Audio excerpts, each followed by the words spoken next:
Hello, everybody, and welcome back to the Boys Play D&D as they descend into Avernus. Uh, Last session, the boys had just finished um, dealing with the wereboar Ragadraga and his band of were creatures in their demon grinder, and set off towards the Tower of with their new uh, war machine. On the way, they passed by the sundered chains of likely the wreck of another damned city, as Elturel may be soon, and ran into the chain demon Princeps Kovic and his gang, the Eighth Remnant. They were able to avoid conflict with him. He mistaken them for Ragadraga in the demon grinder. They said, "Nope, we're just on our way past," and he let them go. Um, they approached to the south of the Tower of and the island it was on, in a lake of boiling blood, and saw that the yeah, Princess Kovic. It is canon. Uh, the bridge on the south side to the island was made up of damned souls, people twisted and contorted together to make a solid bridge across the lake.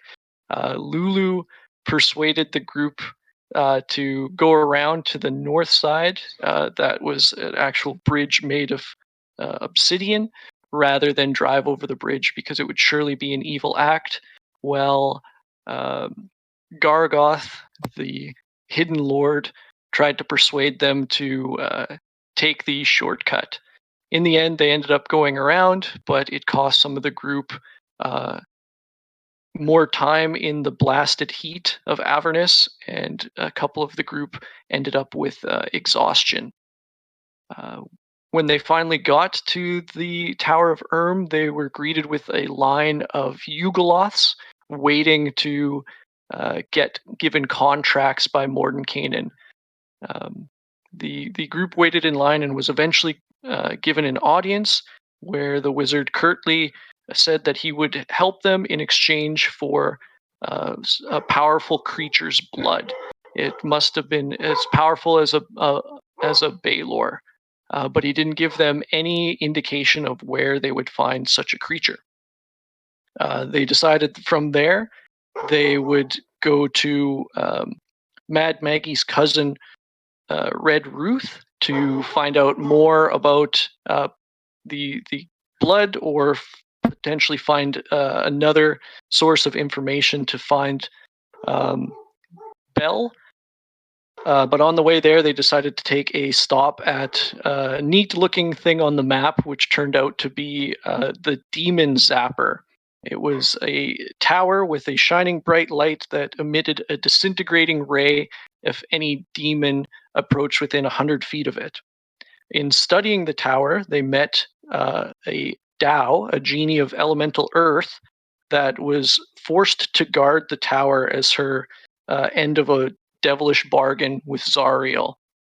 The group explained their motive, that they're here to redeem Zariel, which would help the Dao out of their uh, deal with the devil, and would release them from their servitude. So she was happy to help, give them information on some likely targets of powerful blood on the plane of Avernus.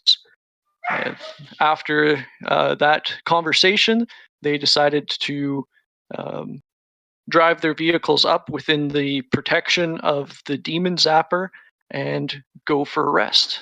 And that is where we'll pick back up, as you guys are just on the plains near the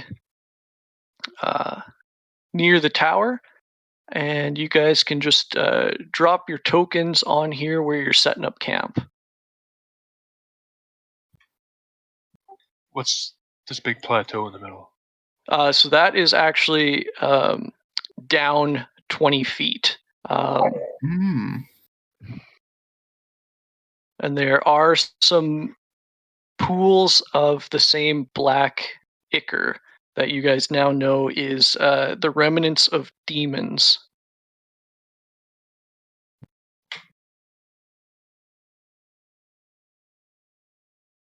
Yep, this is just on the outskirts of its radius.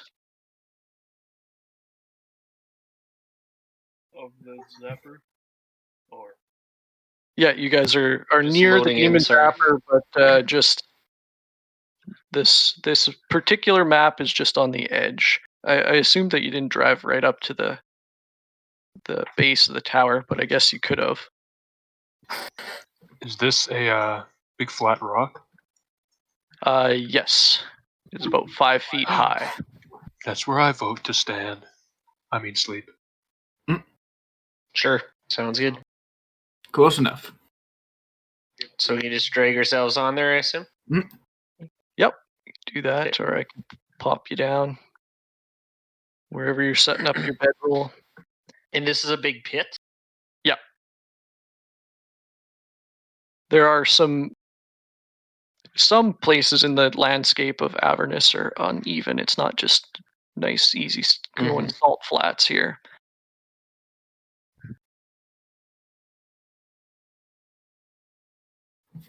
All right, and we can.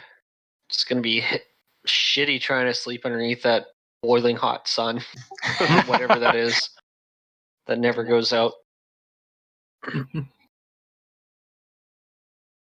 And many of us have an umbrella. Killfish can probably make an umbrella. True.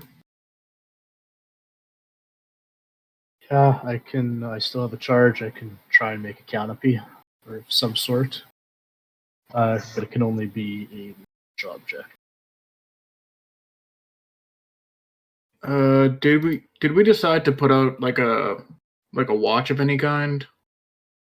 You guys had not. At last session, we just said that we were going to take a rest. You guys hadn't decided on anything yet.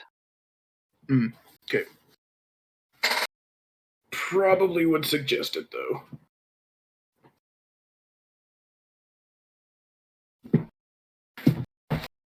I can keep an eye out for a bit.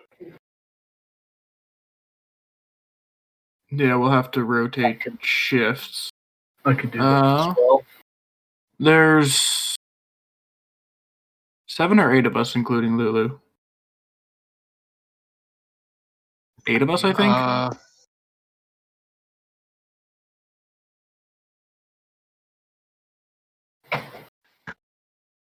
We could do 2 people for each 2 hours that we need.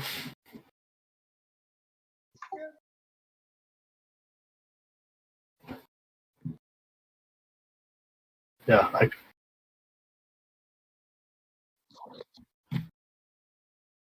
Okay.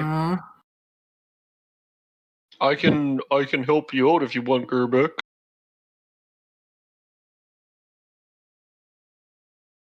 Okay. I'll do second watch then. I can take third watch. We're doing pairs on each watch? Or I can go with Gerbeck if that we're doing pairs.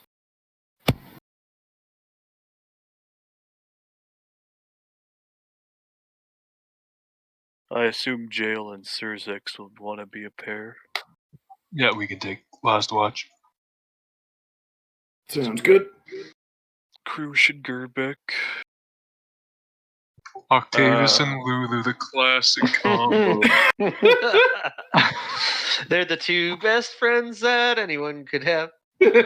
Odd couple theme starts playing.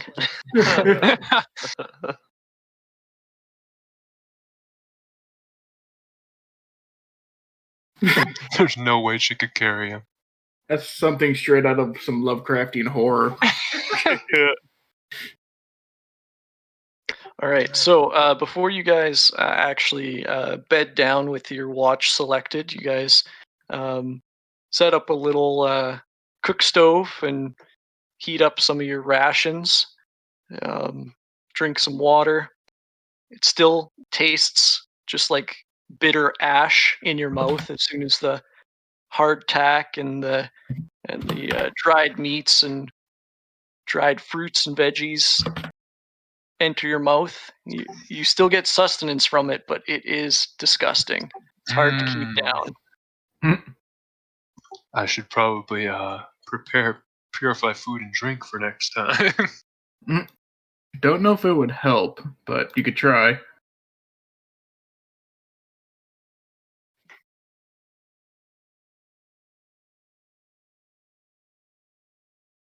All right. Alright. So you guys begrudgingly shovel down your meals, and some of you get into your bedrolls and first watch Quebec and Cruise. And me, yeah. Okay, so and you guys take up a spot overlooking the plains of Avernus. I want you to roll perception checks.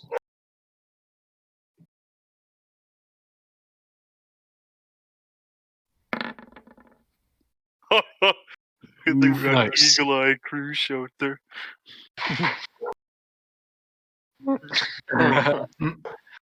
All right, so you guys just kind of sit there in the the unchanging um, dusk of Avernus and just watch all around you. You do see some of the Nuperibos from before and their cloud of stinging vermin wandering far away from the camp. They don't seem to approach or be much of a threat at all. You do see the occasional meteor streaking down from the sky, but your couple of hours of watch passes without event. Okay. All right, so you guys wake up the next in line. Which I Yep. think is Hey, Kilvius and Sarah. Who are we asking? Sereth and Kilvius. What's up, guys? Time to get up. It's our turn to sleep. All right. I'm gonna roll over and give that ass one last squeeze before Sereth gets up.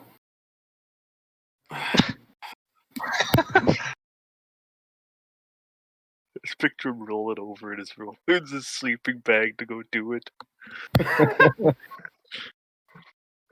We saw some of those stinky, smelly big guys, but nothing else.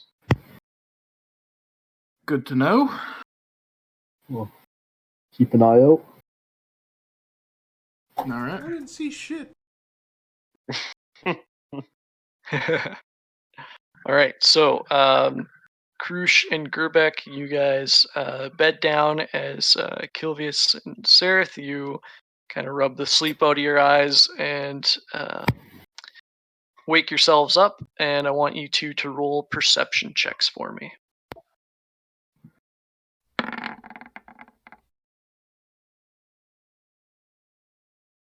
All right. Nice. So yeah, you also notice the wandering herd of Nuperibos and the swarm of vermin. They don't seem to be approaching, just kind of mindlessly wandering out on the plains.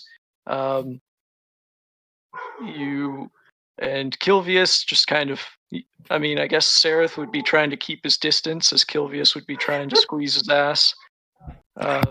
There's an I'd be trying to close uneasy the distance quiet for sure. between you two as you partake on this watch.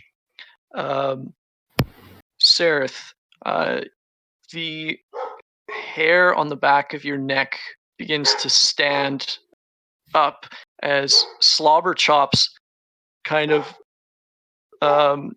does a big cat yawn and stretch, and then its hair stands up as it starts to arch its back and hiss.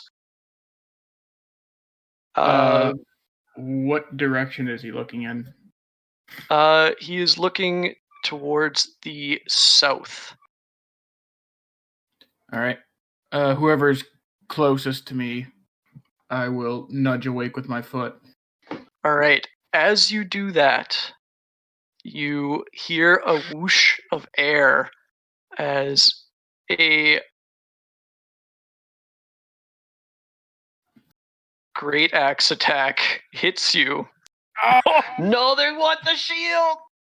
for 24 slashing damage. And I want you, Gerbeck, who you just woke up, and Kilvius to roll initiative. Wait, aren't we in the demon grinder circle?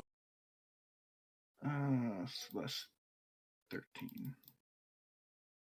Okay, that hurt. Demons are not devils. And Yugoloths are neither. Oh, God. You gotta change the screen or stream name, Brighton, to The Boys All Die.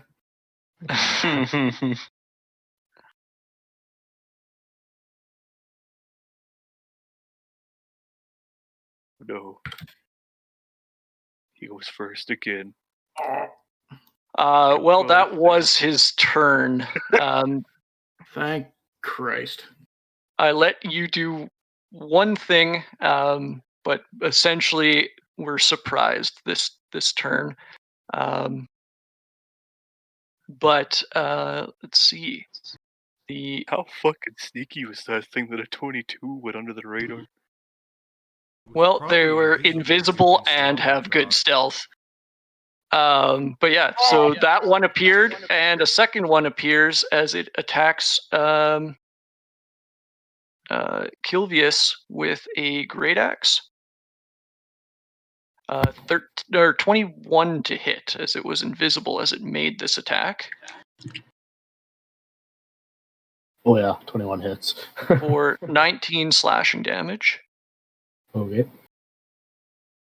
And then, as they make these attacks, they teleport 60 feet straight up into the air. Rude. Fucking dinks. All right. Sareth, it is your turn. All right. As loud as I can, I just shout, "Wake the fuck up!"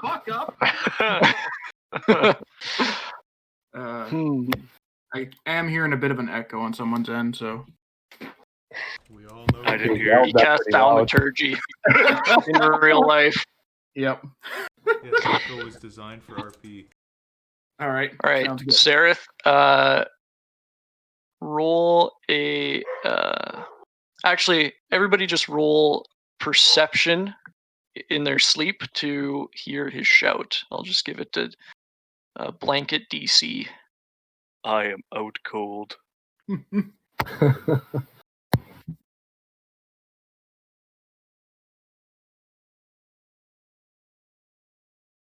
Right. And roll one for Lulu as well there. Oh, yeah. Where is she?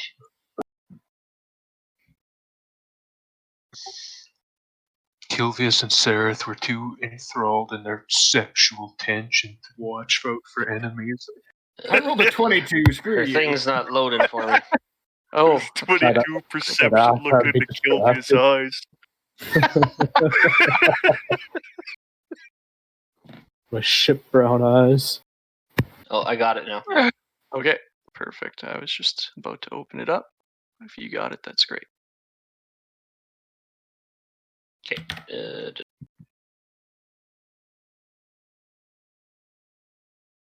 Just a wisdom, straight up wisdom save for her, I assume. Is that how that works? Yeah, wisdom. Or not? Oh, I actually wisdom save, wisdom check. Yeah. Okay, so everybody but Octavius wakes up from their slumber. I guess everybody but Sareth and Kilvius is prone, however, right now. Okay. And the one nearest to me, I'm just gonna start blasting. Okay, so pretty much straight above you, you aim up with your Eldritch Blast and let loose. 10 does not hit. All right. Second time's the charm. Maybe. 12 also does not hit. Shit. All right. All right. That's my turn. Okay, so everybody that woke up can roll initiative here. As Gerbeck, you're up.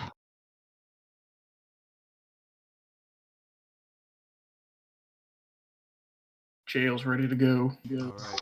My morning wood. You know what? I don't know how to fix it. I'll be honest with you. I'm at 10 volume. Is I it don't know like what to do. picking it up from your laptop's mic or something? It shouldn't be because it's in my headphones. I'm Mm. wearing headphones. I don't know. I would suggest turning the headphone volume down.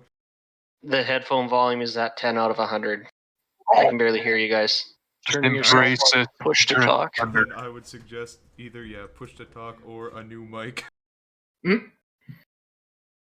Anyways, so Gerbeck will stand up, and he'll give a scared little gnomish stretch and summon Mini Gerbeck. Haha.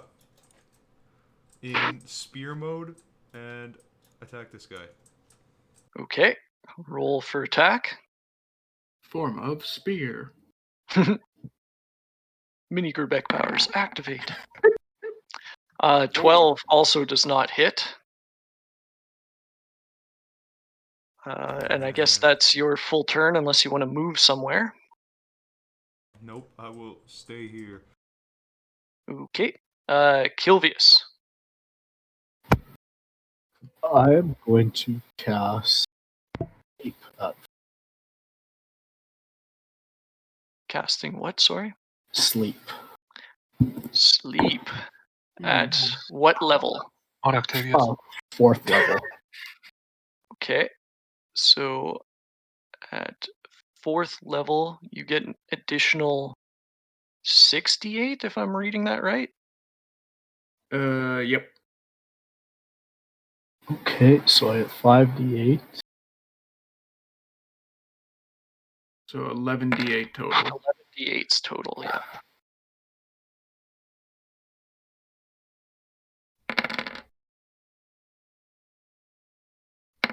And one more d8. Nice.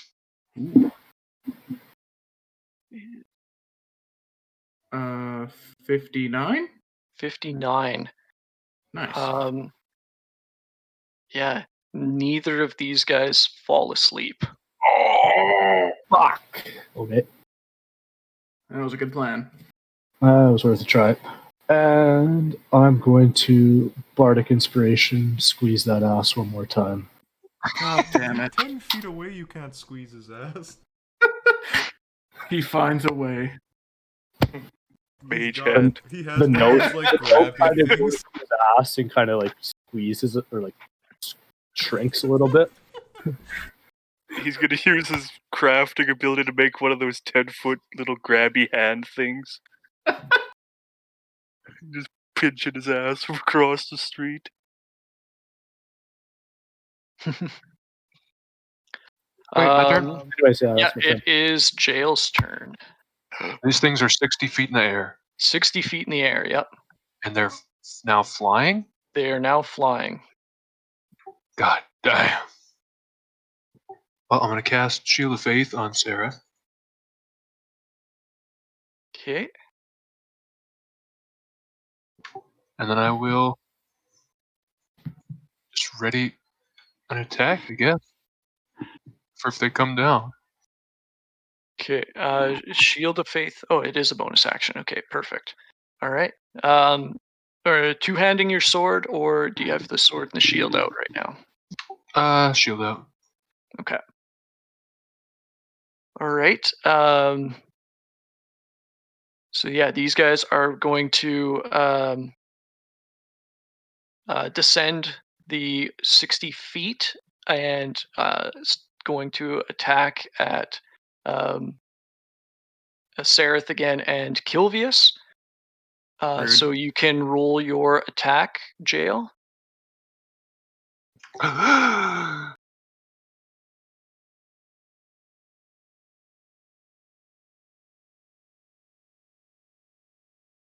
No, with disadvantage, eh? Because Yeah. you've got the shield out. 14 doesn't hit. Fortunately, as the creature descends down, you try to stab up at it, but holding the shield over your head, it's hard to get that mass of metal out of the way to properly perform the thrust. And now it is going to make its attack against Sereth. 21 to hit for 10 slashing damage. Ow.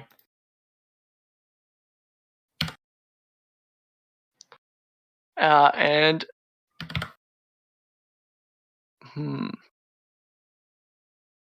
yeah, it's going to teleport 60 feet up in the air again. Rude.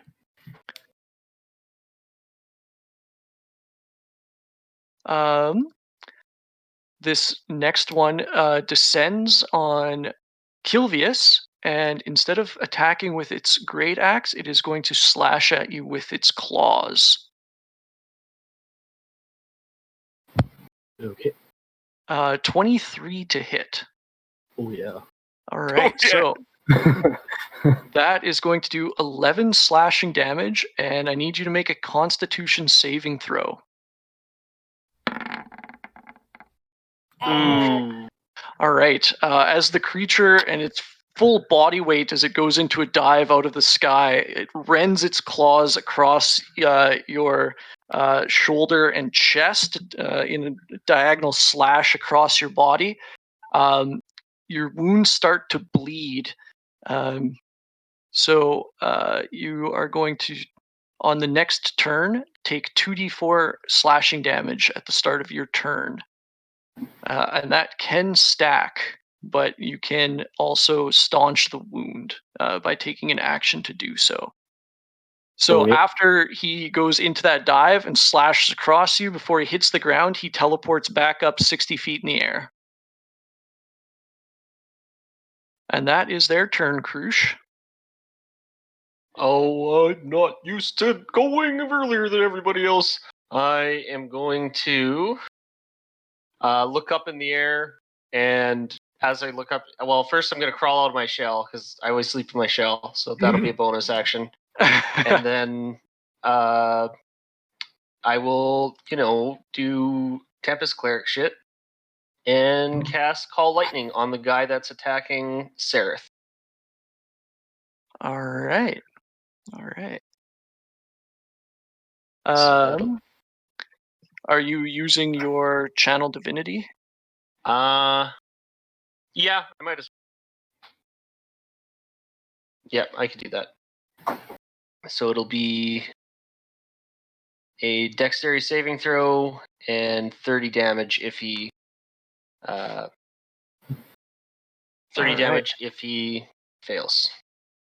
Okay, and what is your spell save DC? He rolled a 17. 16. Ooh. So 15 damage. Okay, and he seems to be resistant to lightning as the lightning just kind of crackles over top of his skin, and it doesn't seem to do as much as you've seen before. So he's only going to take 7 damage from that. Rip. Okay, that's my turn. All right. I noticed that you didn't roll initiative for Lulu. Whoops.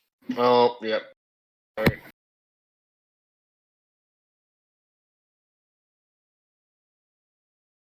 That's okay.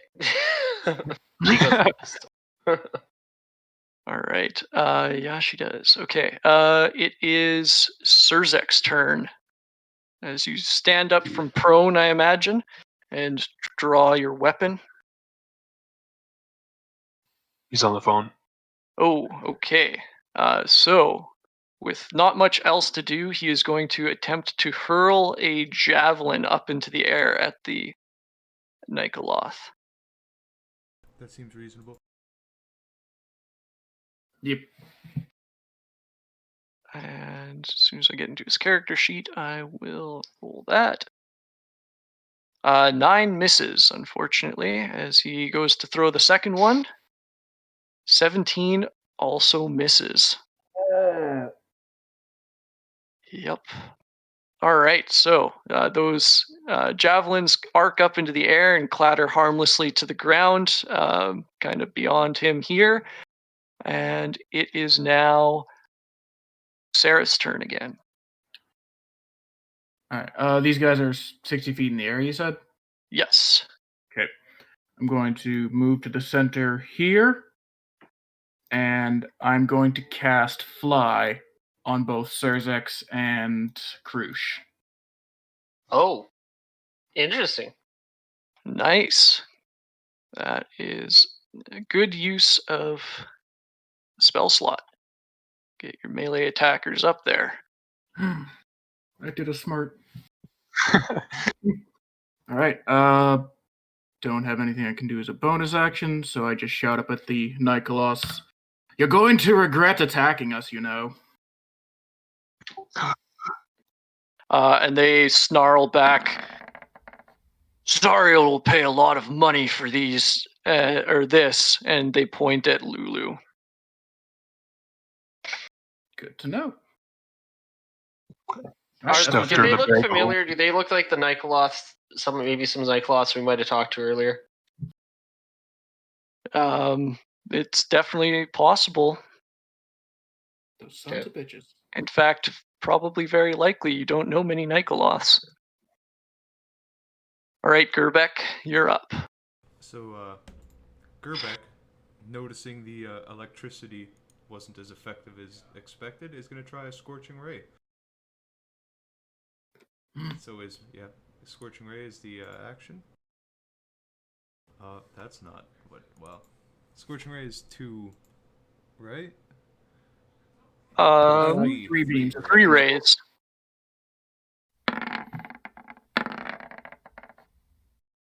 Ooh, Yeah. Well, the 27 definitely hits, so you can roll for that crit damage there.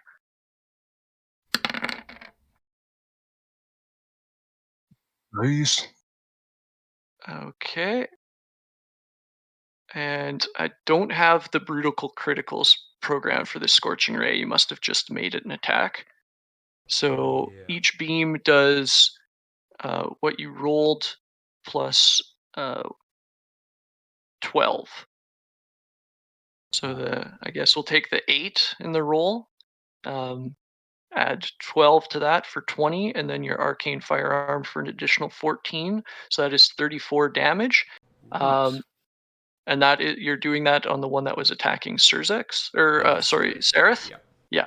Okay. And you see that as that you point your staff-mounted firearm device, click it into fire mode. Takes you a couple of blasts to really factor in the sights as you kind of tweak and adjust. And you're like, this one's going to be, center of mass, dead on. Take careful aim with the third one and blast. You see that it leaves nary a scorch mark on this creature as it kind of blasts him back a little bit, but he shrugs off most of the damage from that. So not quite as effective as it could be. Hurt, but not as much as you'd hoped, as you've calibrated your machine to put out. All right. And then I follow it up with the good old ballista. 18 hits. Yay. Roll for damage. You have found the creature's armor class.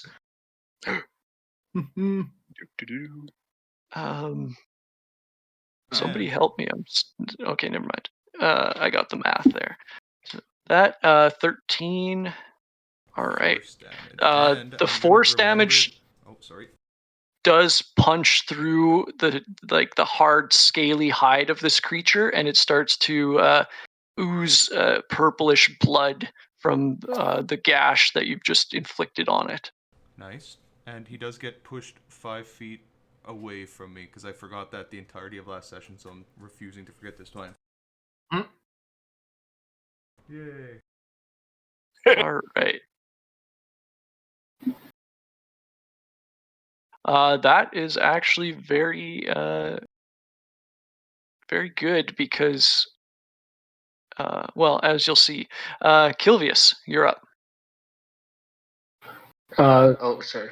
This guy's still in the air.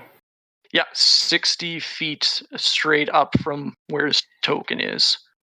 Oh wait, I'm gonna take my action to try and heal myself or fix my wound, I guess.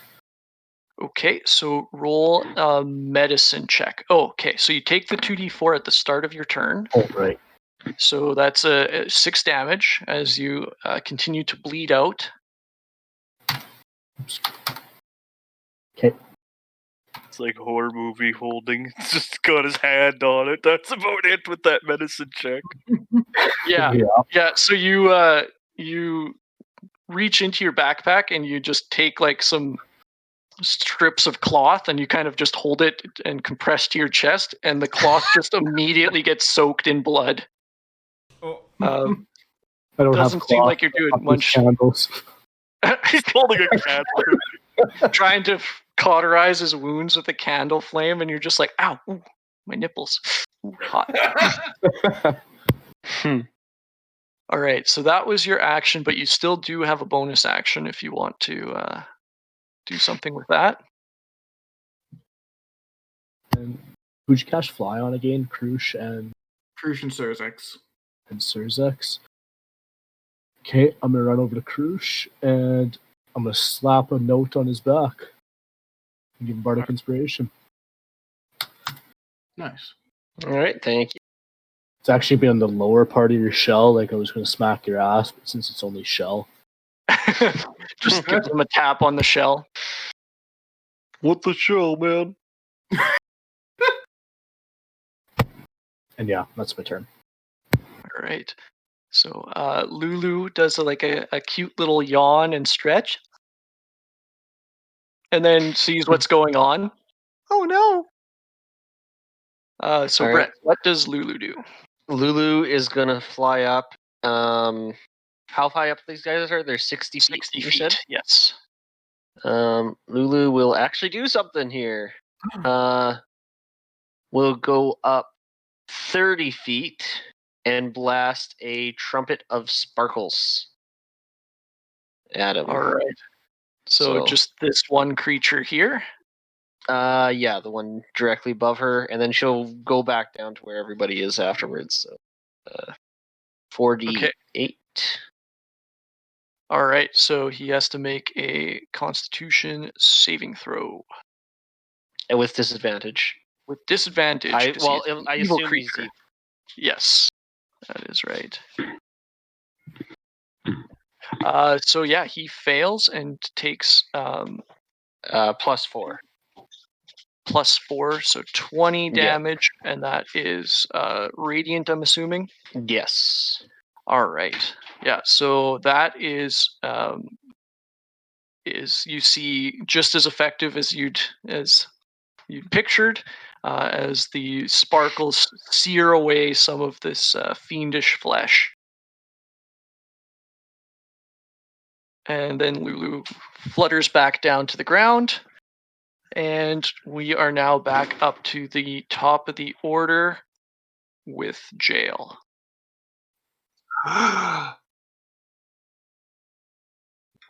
cast Bless on Surzex, Krush, and Seraph. All right. We're running out of little tokens that are meaningful here. I already gave people the wings, but that I should have used that for Bless.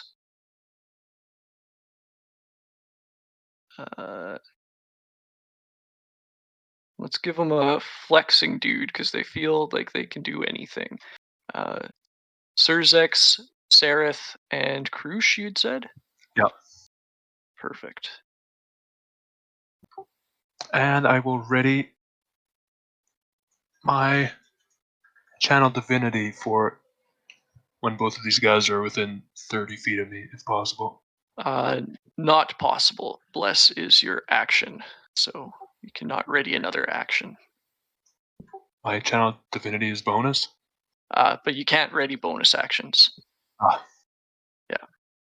Then I stand here. All right. So I'm guessing just kind of readying your shield and making kind of holding it up to block any attacks coming in from above. Yep. All right. So the Nikoloths are going to go again. The one up in the air is going to now swoop down and attack Surzex as the creature in melee now, as Kilvius kind of moved away with his great axe. 13 misses, and he is going to teleport again 60 feet up in the air. This guy now can't get somebody in 60 feet, so he's got to teleport.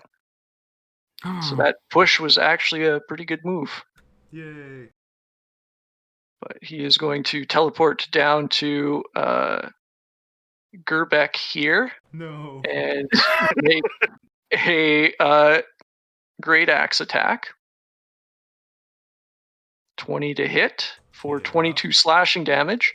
And now he is going to fly up 60 feet, giving you both opportunity attacks against him. Actually, all three of you. Lulu can get in on that as well. 22 hits. For that's one-handed, I'm guessing. Thank God. Yeah, the one-handed does more again. That misses. So he takes. So your sword kind of has trouble biting through his thick hide, so it's not as effective as it could be. Oh wait, never mind. You've got a magic sword now, don't you? He does. All right, so it's just as effective as it could be. And little Gerbeck doesn't have much against this that he could do, and kind of just like weakly swings out with his staff, kind of hesitantly, and not really sure he even wants to hit with his delicate equipment and circuitry that's built into the staff. Lulu also gets an opportunity attack, Brett. Oh, watch out! Here come the tusks. Tusks don't hit either, as he manages to have a great flap of his wings, throwing up dirt and debris as he quickly pushes himself back up into the air. He had to Imagine use a flap to Lulu's, dodge that deadly gnome with his stick. You imagine what? Sorry, Blake? Imagine Lulu's opportunity attack is just blowing a raspberry at him.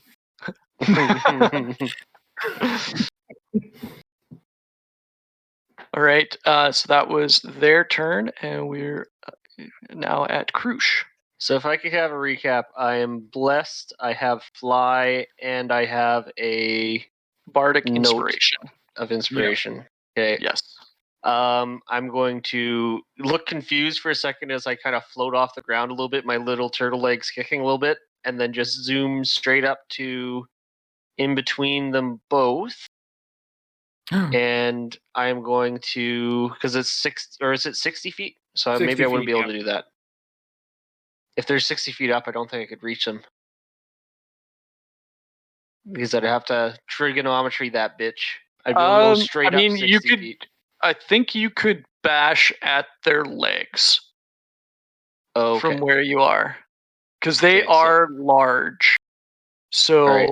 So yeah, I'd go flying right up down on there. it 5 feet on an angle or 10 feet on an angle, and however far up you can go. I would love to use the inspiration and the bless right now, but I think instead I will have to make the better damage choice and cast Spirit Guardians underneath them.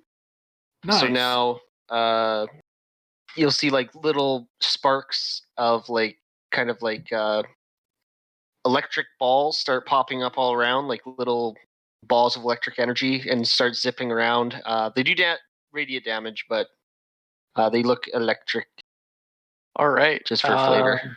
And okay. so they need to make a wisdom saving throw. Okay. Now they gotta go through Electric Avenue. Now I'm making sure that none of you guys are.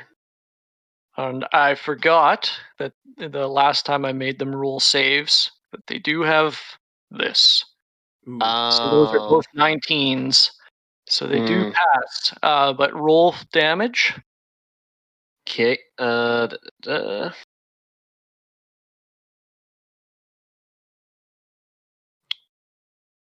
Character sheet, come on. You might have to pick a spell level for it. Oh, I keep on doing that. It's always hiding behind my. There it is. All right. So they do take half damage each. Gotcha. That's too bad. But that's up. That drops my call lightning. Right. Yep. Okay. So that is your turn, unless you've got a bonus action you'd like to do. No, I do not. Okay. Surzex. So you feel Sarah's magic also lift you off the ground. I'm gonna move here, and or as I'm moving here, I'm flying up at the same time, and I'm gonna fly up into range of this guy and attack him. Okay. So roll for your attacks.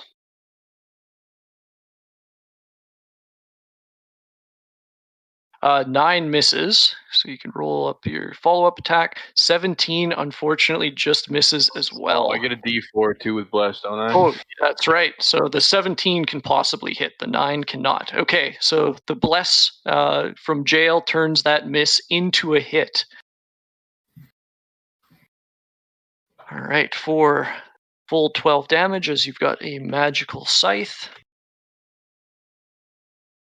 Okay. Any bonus action, or is that it for you? That's it for me. Okay. Sareth, you're up. All right. I'm keep blasting at the one. First one. 18 hits For for 8. 8 force damage, and that was the one that had attacked you originally? Okay. And second one, plus. I don't think it'll matter, but I can No, use the bardic inspiration too, can I? you can. I will do that. D8 right now? I believe so. D10, I think. Oh. Nice. Okay. I could be wrong, so let me double check. All right, I'll roll a D8 for now.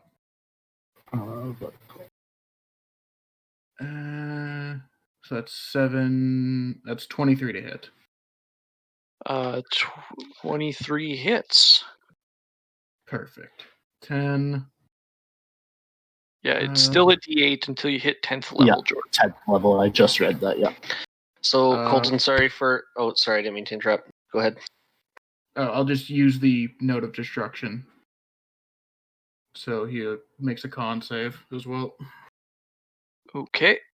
Against Jordan's spell save DC, it's a 10, so he fails. So he takes 7 additional force damage on that one. So that is 17 on that Eldritch Blast.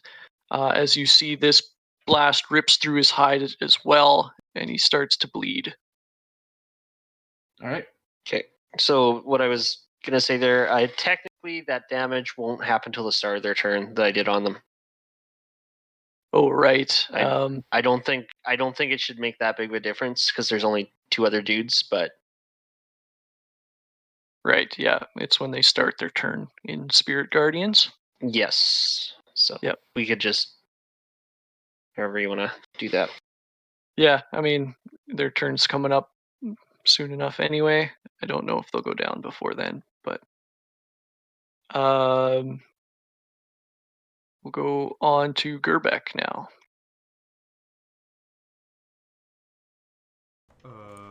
Well, seeing that the Scorching Ray wasn't as effective as Gerbeck would have liked, he's just going to, this turn, do the good old Thunderbolt with his little base cannon.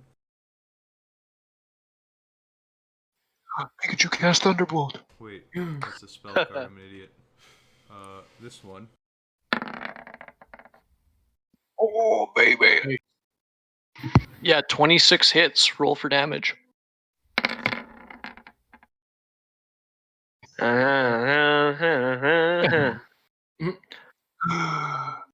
And you see as the shock waves from your blast of sound here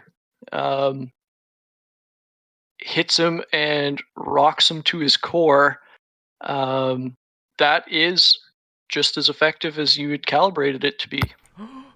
Nice. And then I followed up with the sneaky ballista. It's sneaky, 19 you should hits. take attack. It's not that sneaky. All right, for 10 force damage as this guy starts to look haggard. Tell me he's a wizard? No, that's Hagrid. Haggard. He starts to look like a country music singer. Ah, yes. You're a Nycaloth, Harry. Our brutal crits is just max damage, right? That's right. Okay, I think I can update all my spells because I think they're all broken. All right. For Gerbeck, you should move 5 feet. Yeah, he gets pushed 5 feet back again. Right. Yay. Oh, shit. I forgot to do it. Never mind. Do you have Repelling Blast now? No, I was going to kick Octavius on my turn, but I forgot. Oh. Oh, I keep Yeah. forgetting he's asleep. I was actually just about to say, with the blasts of like the call lightning and the force blasts hitting these guys, that you could wake up. I was going to save it till the top of the order, but you might as well just roll your initiative now. Just in case you roll more than a 22, you might be going sooner than you thought. Sorry, I was just 15? rolling to make All right. sure my sheet is Excuse me. Yeah, no problem. Kilvius, you're up. You do take 2d4 again. Okay. 7 damage as you're continuing to bleed out. I am almost out of blood. Oof. Oh, shit. I'm gonna slap myself on the ass and give myself bardic inspiration. Okay. And then I'm gonna use, while I'm rolling, I'm gonna use the Note of Protection, which gives me temporary hit points as well when I roll my save. So this isn't actually a save. This is a check. You're making right. a medicine check to staunch the wound. Right, it was a save. When I So you could use the Note of Ingenuity. I'm gonna hit him with that flash of genius so we can add a 3 to that. Yeah, I think I'm just gonna. What's that? So Gerbeck is going to use his class ability to say, you're not doing that right. You gotta really get the cloth in there. Gotta stop the blood. You gotta wrap it tighter. Yeah. Apply pressure to the wound. That was more Mickey Mouse. Exactly. All right. So with Gerbeck's instruction, you do manage to staunch that wound. So you don't even have to spend your bardic inspiration on that one. Okay. So I already did it. It's my turn. All right. So Lulu's up. Lulu's gonna. Can we tell which one of these is looking a little more hurt? Definitely the southernmost one. Okay. She's gonna fly up just within range and give him another trumpet blast. Okay, so he is going to make this saving throw with disadvantage, as this is not a magical effect. It's just a Lulu's ability. That was what, con or dex? That one is the sparkles is con. Yeah, they're both con.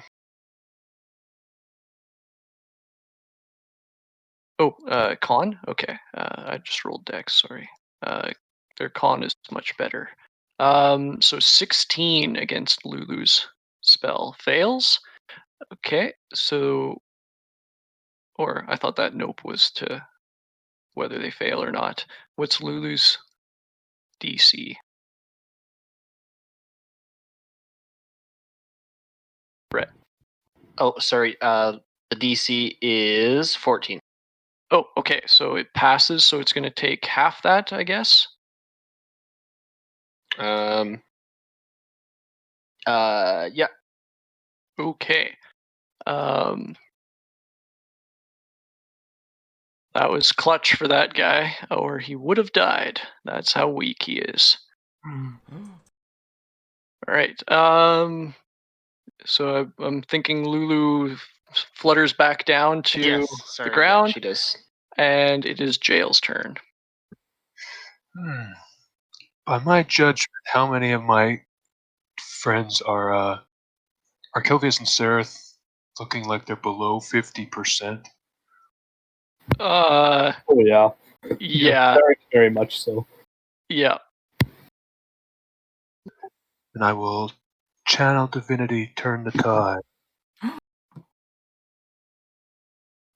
For 7. All right. So those under half HP gain 7 HP. And I will, who's looking worse? Still Kelvius? Yes. I'll lay on hands him for 20. Nice. All right. He's looking much better now after that additional 20 HP. That's it. Okay.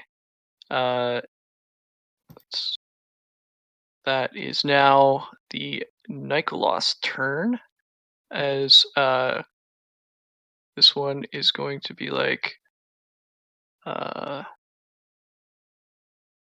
Sorry, I would like to point out, as you make your decisions and stuff here, that there is a 15 radius sphere around me that makes them slower. right.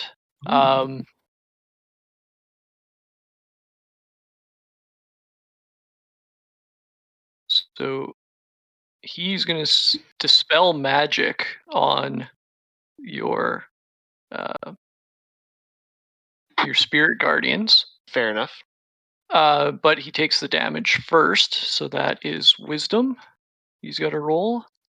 Yeah. Oh, I just assumed we were just going to use the same stuff from before, but I think they get to make their saving throw every turn while they're in it.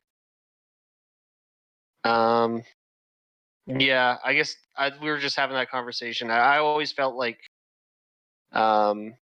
this will be the first turn where they start it, right? So the wording is Oh yeah, this is their first turn they started in it, and I already applied Yeah. that damage to them. Right. when the creature enters the area for the first time on a turn or starts its turn there. So I feel like just in the balance of all the other third level spells, I feel like having to roll 68 in one turn is probably a little more powerful than what they expected for the spell to be. So Right. Okay. So yeah, he is dispelling your spirit guardians, and he is going to gumboot it out of here as he flies 60 feet straight south. okay. The other one is going to cast darkness on the ground, engulfing everybody that's not currently flying. Rude. And he is going to also fly away. Opportunity attack. Yep, so you and Surzex are going to get opportunity attacks against him. All right, hitting with my mace. Oh yeah, Hey. those both hit. Nice roll there, Mitch. Hell yeah, you too. 21 Nice. and Oops, that's not what I meant to do. 21 and 7. These are both magical weapons, so that is a whopping 28 damage to this guy as he flies away. All right. Octavius, you wake up and open your eyes to see absolutely nothing. What the fuck is happening? Well, I have no idea what's happening. I just, I guess, pretty in action. Wakey, wakey, Ray Charles. So you just you wake up to hear all of this noise going on and sounds of battle. You can't see anything, but you get to your feet and you just put your dukes up and you're like, I'm gonna punch whatever I feel coming up next to me. Pretty much. If something comes to attack me, I'm punching it back. That's it. Let's take a bit of a break there. My dogs are freaking out. I'll be right back. Let's take a fiver.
Sounds good.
All right, and we're back. Sorry for the interruption.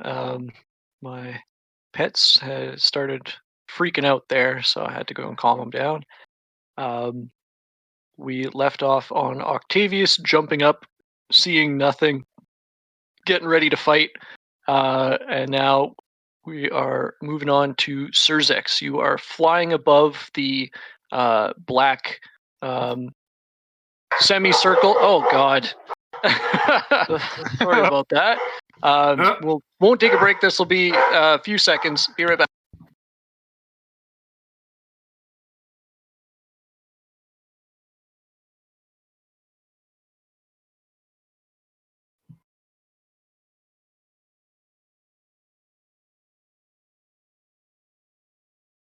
Every time his dog barks, he should have to spawn hellhounds on us. We would be dead. Yeah, that'd be way too many hellhounds. All right, so Surzex, you can see the inky blackness below, engulfing where your allies used to be, and you can see the retreating forms of the Nikoloths flying away. I'm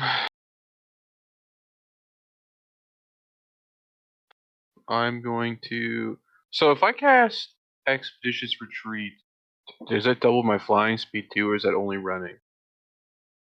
That is a good question. I don't think it would apply to fly because the fly spell sets your speed at a certain amount. So I don't know. Okay. Can you dash while flying? That's a good question. Yeah, You can dash while flying? I believe so. So doesn't Expeditious Retreat just allow you to dash as a bonus action? Yeah.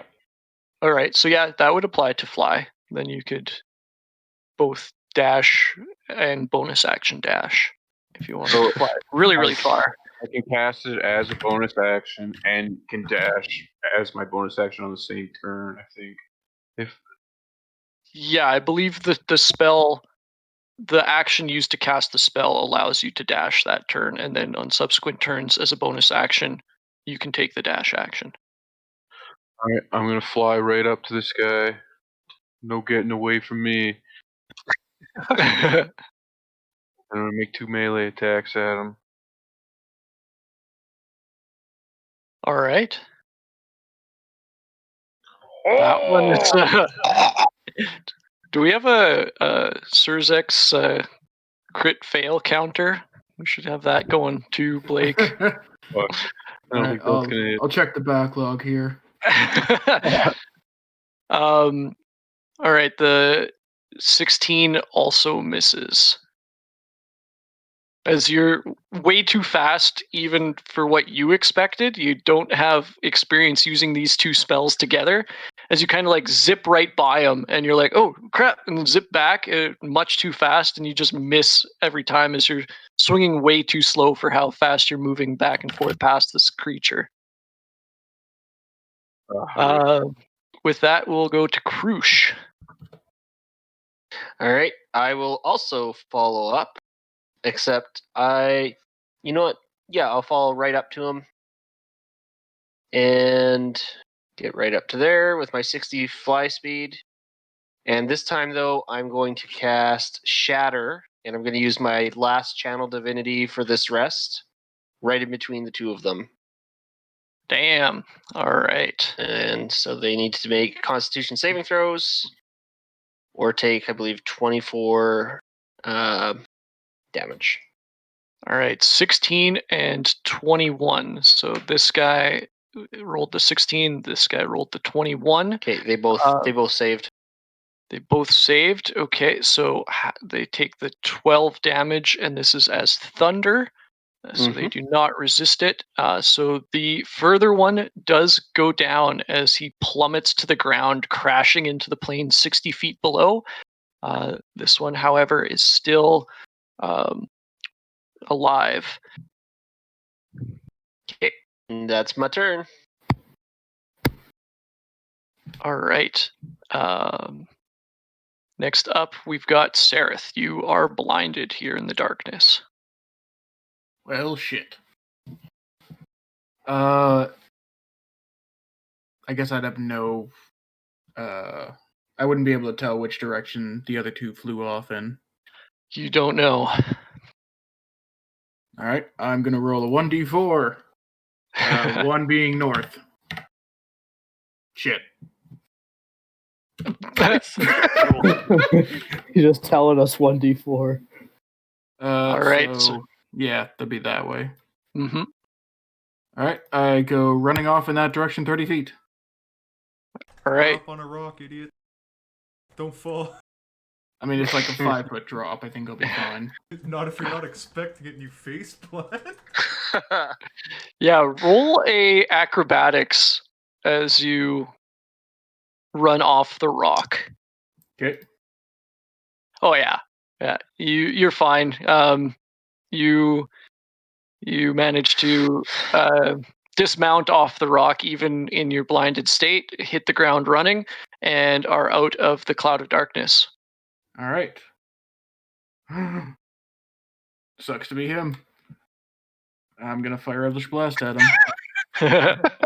All right. 15. You can roll your d4 for less. Nice. 18 just hits. Nice. Catlin's damage. Oops. I guess I do it in there. There we go. For 8 force damage. And second beam, Nice. 19 hits. For 5 force damage. All right. So this guy is now bleeding from multiple wounds as well as the beams slash into him. All right. I'm gonna shout back to the rest of the group. They're flying south. All right. That's the direction I assume. There. Yes. Map's oriented to the north. Right, and you have the worst ping color right now. Yeah, the shit brown. Just the rock color. All right, Gerbeck, you're up. You cannot see anything. All right. I want you to acrobatics for the rock as well. Yeah, you make it. Nice. I think I gotta check the range on Thunderbolt. So Thunderbolt's in range. And then Mini Gerbeck, go! Oh! Oof. Both of those miss, unfortunately, as he's zipping away and you're trying to take careful aim around your buddies also flying in the sky behind him. I tried! I give him a All right. thumbs up. Kilvius. Oh yeah, I'll take my 30 feet, I guess, off the rock to the Nice. south. All right. Roll acrobatics as you step off. Yep, you're fine. He does a flip. And he's still 60 feet up in the air. Yes. I'm going to cast Sleep at 3rd level. Interesting. Okay. Do you have enough range to not include your friends in that? Yeah, I do. It's 90 feet, so I can cast it on the other side of him. Nice. It's a 20 Okay. foot area. It starts with the lowest HP. I'm so sorry. He's got 30 points of HP right now. But Yeah, cast he's it. doing 42. Oh, the upcast, the 14 above it is added to it. Yep. Yep. I don't know why it does it that way, but All right. So he, mid-fly, starts to snore as he starts to plummet to the ground. Unfortunately, I think sleep breaks as he takes damage upon hitting the ground. if it's still funny. Would I know Yeah. this? Would I be Certainly able to try and catch him and slow his fall? You Actually, would you be able to take opportunity attacks as he falls away from you? could, That's a weird question because it's not technically forced movement. I mean, it's gravity technically force because it's movement. gravity. I'm gonna say no to the opportunity attacks, yes to the you can use your reaction to try and catch this sleeping fiend as it falls. Okay. All right. Wait, Inspiration, I believe. So I am going to get you to roll athletics to hold him aloft. All right, let's see. He's a big It's going to be boy. I don't contested. know about that. Oh, sorry, the 19. All right, so you try to hold him up, but you just can't get a grip on him. What's the intelligence roll for? continue. Okay. So he plummets 60 feet and is going to take 66 damage. Is he within 60 feet of me when he hits the ground? Or before he hits the ground? Yeah. I'm gonna feather fall him. Nice. Ooh. That was the intelligence check. To see if Gerbeck was smart enough to figure that out. Yep. All right. Yeah. He instead of falling and smacking into the ground just before he hits the ground, he slows to a nice gentle little fall and just delicately hits the ground. I've slit his throat. As he snores like a big fiend would. If anybody's shared a hotel room with Logan, they know exactly how a fiend snoring sounds. Hugest up arrow. Is this darkness gone that was on us? Yeah, I don't think you can concentrate on a spell while you're sleeping, but way to take his darkness concentration.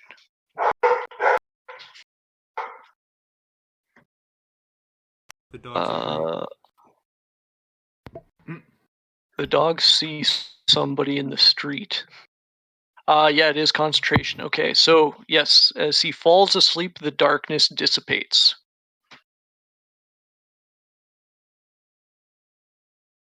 Now I've got to remember I made that ruling in the future. So if any of you fall asleep in combat while concentrating on a spell, be warned. Good to know. Okay, so you have a sleeping Yugoloth and an interrupted long rest. What do you guys do? A very good question. surround it and murder it. Well, I could make him tell the truth if we can hold him for a second. Hold on. Actually, I got a couple things I could do here. To be fair, he was able to teleport.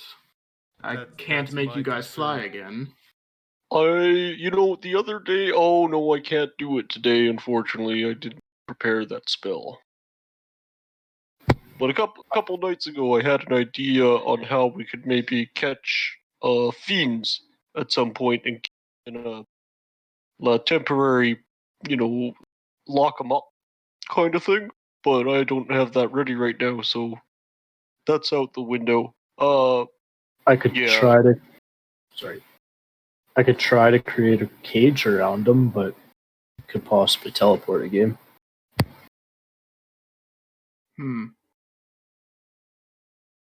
That teleport's a problem.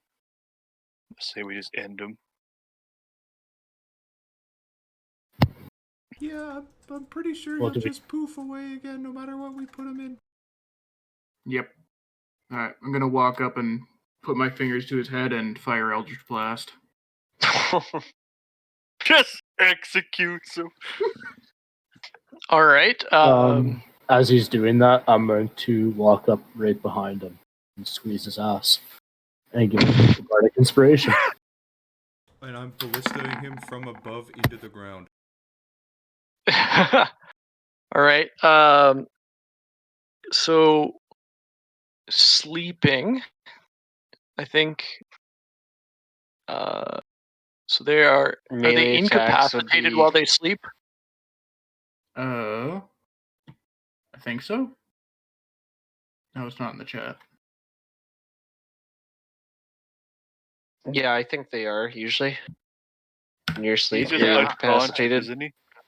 I gotta flip through my notes to find my status effects. Because if it, Sleep, Oh yeah, unconscious.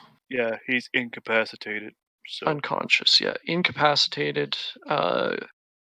Creature automatically fails strength and dex saving throws. Attack rolls against the creature have advantage.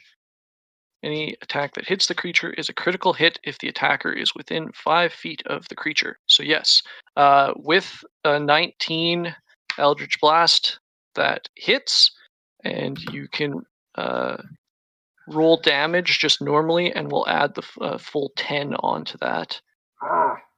So that is 24 damage.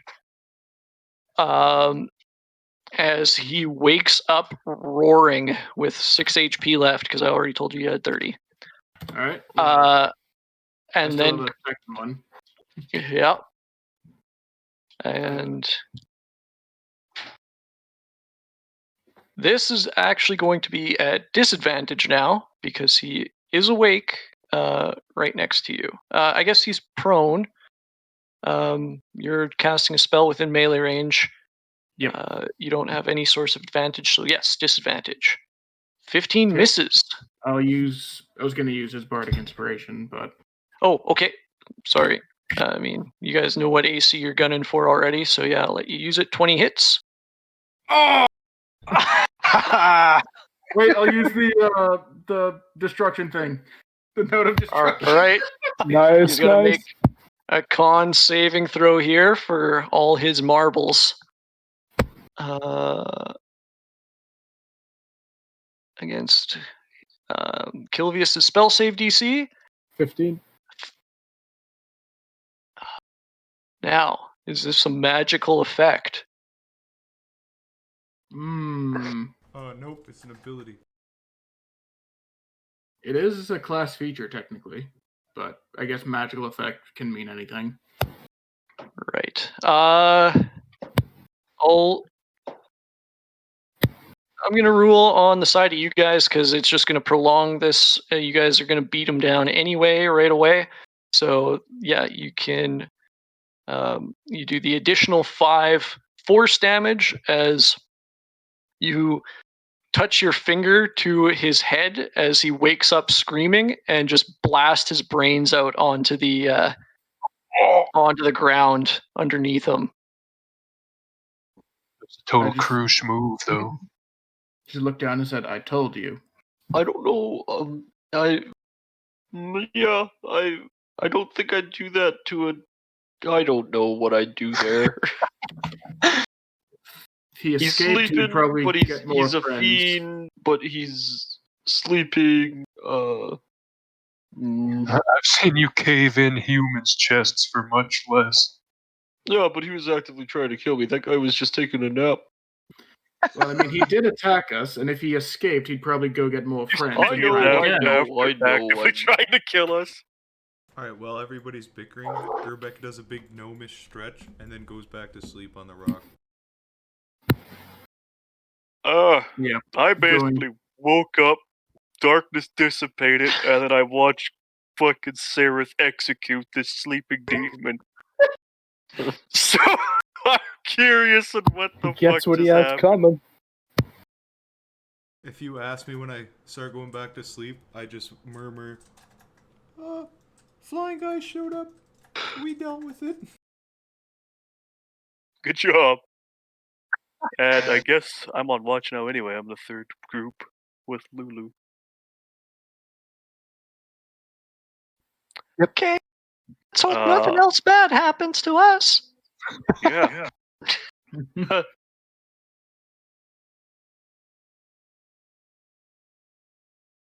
All right, so everybody is just kind of shaking off the fight adrenaline and trying to lay back down to sleep as Lulu and Octavius take over for the last watch. Or this is the second to last, I guess, because Jail didn't have one. Yeah. Yeah. And Surzex, I believe, had to go as well. Gerbeck's All right, cannon's still so summoned, so he's like curled around it. you're just like hugging it to your chest. All right, so Lulu and Octavius roll perception checks. All right, Lulu is me.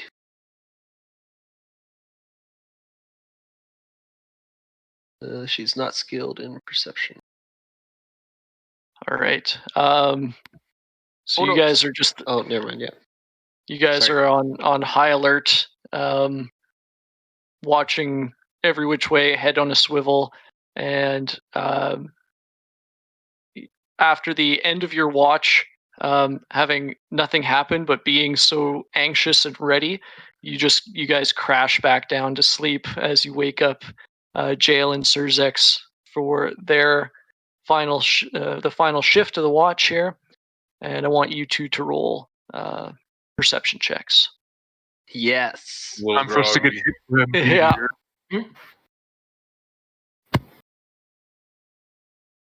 All right. Yeah. You guys. There's no coffee in hell as you're woken up from your slumber. That was not very restful to begin with down here. Hell is filling you guys with uneasy dreams. Luckily, there's nothing going bump in the dark this time around because it definitely would have got the drop on you. But you guys pass through the last little portion of the rest here without a hitch. I want everybody, however, as they finish this long rest, you guys can get you do finish the long rest here. You can get all your features back. Those of you that were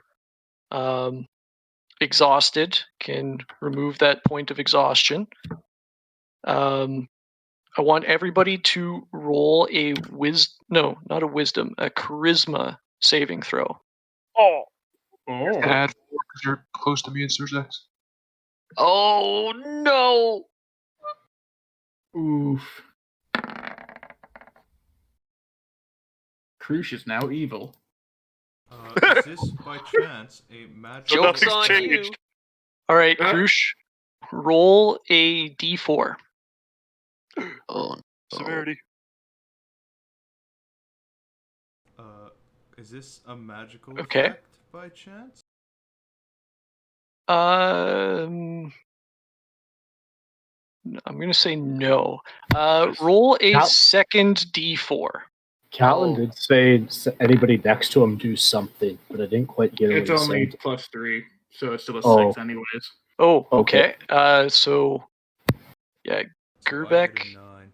you also have to roll a d4 followed by a d4. Okay, so Uh, Brett, you got 3 and 1. Mm-hmm. It should be +4 if that matters. Oh, okay.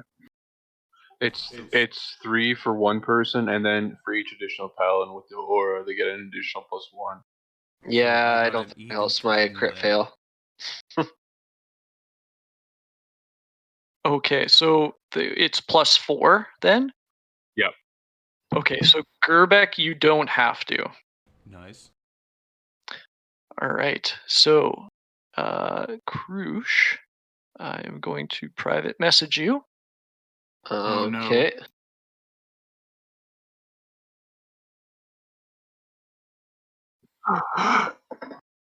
He's truly gonna become evil. It won't just be us joking about him killing people anymore. Yeah, but We'll we'll know be when he's thinking evil when it's he wants to jokes. kill a unicorn. Like, Manpoosh is evil as he's, like, bashing an innocent man. He just wakes up. Fuck that unicorn. Let's get the hell out of here. All right. So yeah, you guys wake up from that uneasy rest. You know, it's hard to feel worse in hell, so you feel a little bit better, but not by much. As it's just still suffocatingly, pervasively evil here. It's almost wearing down on your very being, not being an evil creature in this plane. You guys ready up and break camp here in the morning, kind of working out the stiffness and the aches and pains from sleeping on the rocky ground, and get ready to set out for the bone brambles. Is there anything anybody would like to do here in the morning? I hand Surzex and Kilvius a ration. Because I have all their ration. Thank you. Okay. We And did I eat before we devour the slept. ration. Yeah, you should have marked those down before you rested. We'll do those at the beginning of every long rest, rather than... Because I think we did it at the beginning of the day yesterday. Oh, yeah. That's because I forgot the session before where we ended on a rest to have you guys do it. Alright, well. Yeah, I marked mine off when we did it before, so. Doing something at the start of the long rest, I'm just going to start playing my Pipes of the Sewers and seeing if there's any rats around. Free food. Let's roll a percentile die here. See how...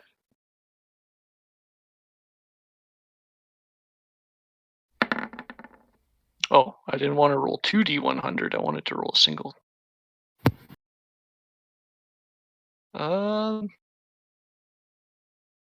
You know, there are no rats here next to the demon zapper. It's anything kind of within just- a mile. Yep. Luckily for you, the Nuparibos are further than a mile away. Interesting. Okay. Well, there's no rats around here, boys. As I play them a nice morning How tune. much time does this want to do stuff? Is this an hour? How much is this fuck around time? Oh, I mean, it's up to you guys. You tell me. You just woke up from a rest, and you've got a plan for the day. You want to go to the Bone Brambles, but that's it's really up to you what you guys accomplish here. Yeah. I asked Gerbeck if he wants to attempt another repair on this tormentor. Gerbeck was going to attempt the AC again if the group was willing to wait. Oh, okay, if he's doing AC, I'll just do my own attempt on the tormentor then. 100%. I'll give both of them Bardic Inspiration before they do them fixes. And could I try and help Gerbeck in any way? You can hold the flashlight. Oh, I'm about to get mad at He's gonna get yelled at now. Hold the light in the right place, you fucking idiot! I'm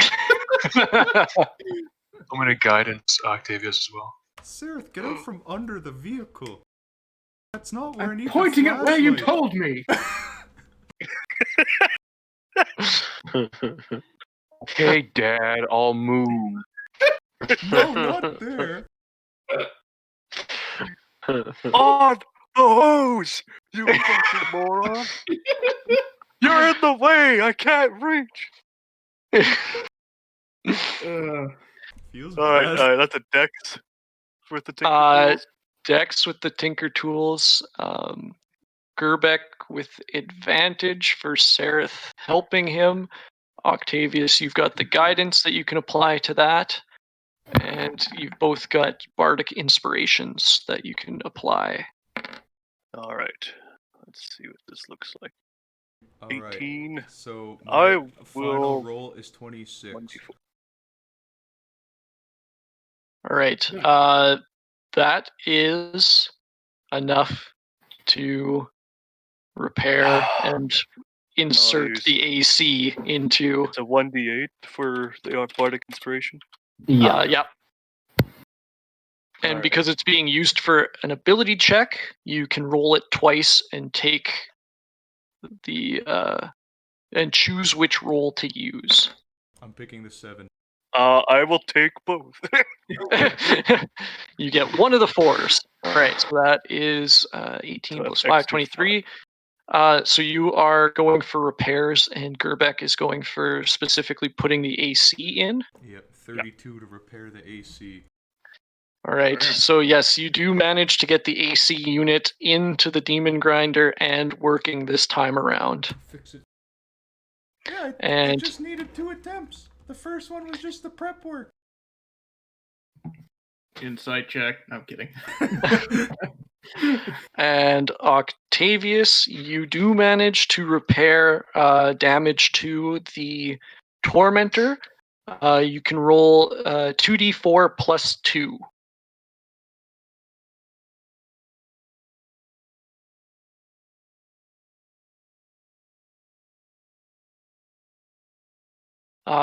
Okay, so the Tormentor is restored 8 points of HP, bringing it back up to 19. Bad. And then Craig immediately takes a short rest to get his Bardic Inspirations back. Because it takes Actually, an I hour. was going. My next question was: when we're traveling, can I take a short rest inside these vehicles if I'm not driving? Like if I'm not in like the harpoon slinger or anything, if I'm like inside the cab, could I take a short rest? I'm gonna say no, not while they're driving.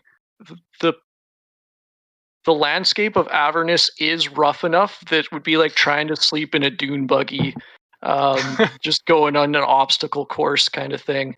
Like Yeah, you guys no, are that makes constantly sense. like bumping over rocks and rough terrain, and you can't really like get any rest on these things. Later, could we modify like air suspension so it could be possible?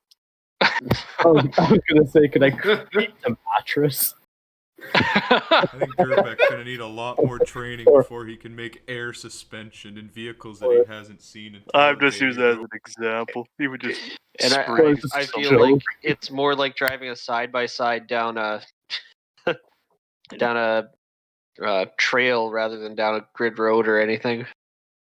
Right, yeah, this is not a smooth ride in any means. If you guys can figure out if you could find some parts that could be developed into suspension, we might consider it. But for now, there's no rests on the vehicles. Fair enough. It was worth a try. I mean, you can sleep in it while it's parked. Put the seat down, take a nap, but while it's running and you're going somewhere, then that's a no. Well, we onwards to the bone brambles. Yep. Yep. What is the health of all of our vehicles? Oh, getting closer to failing.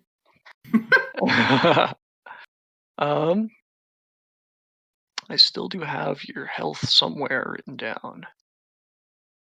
So the Tormentor is now 19 out of possible 60, and the Demon Grinder is 133 out of possible 200.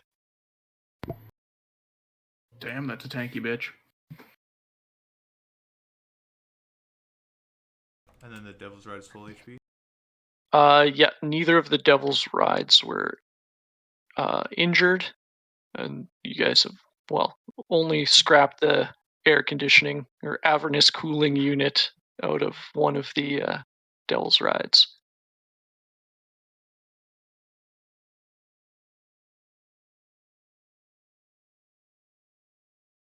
All right. Yeah. So jail. Jail takes off in another wheelie as you guys are all getting into your vehicles.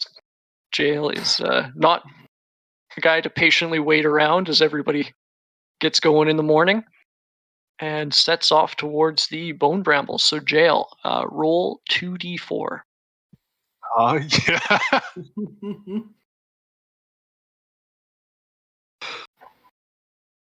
As Jail's doing this, I'm going to create what me and you talked about directly in front of him as he hits a decent amount of speed. All right. And I'm going to use my performance of creation.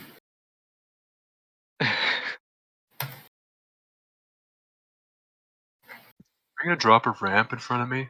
That is exactly what he is going to do. I need you to make a dexterity check with the bike.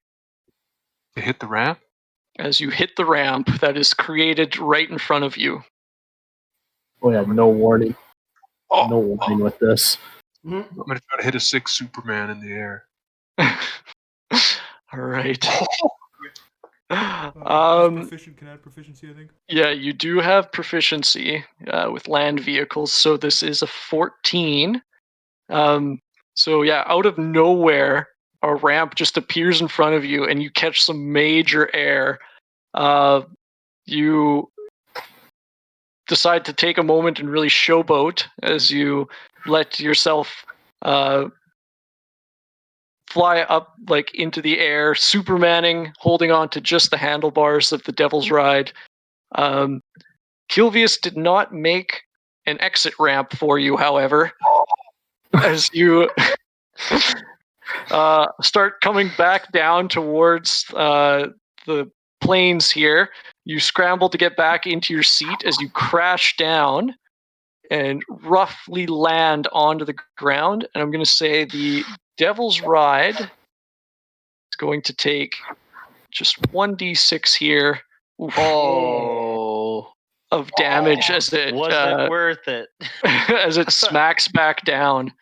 That's 20% of its HP. How cool did it look? It looked really cool until the end. I clap and then look disappointed when I realize I'm gonna have to fix it. 100% worth it. Yeah, you got some mean hang time there. Oh, God. How much distance did he cover? Says I can up to 60 feet. There you go. You covered 60 feet. Jesus Christ. Oh, good to know. I had to check. This was my experiment. I apologize for the damage on the bike, but I feel it was worth it. At least I didn't die.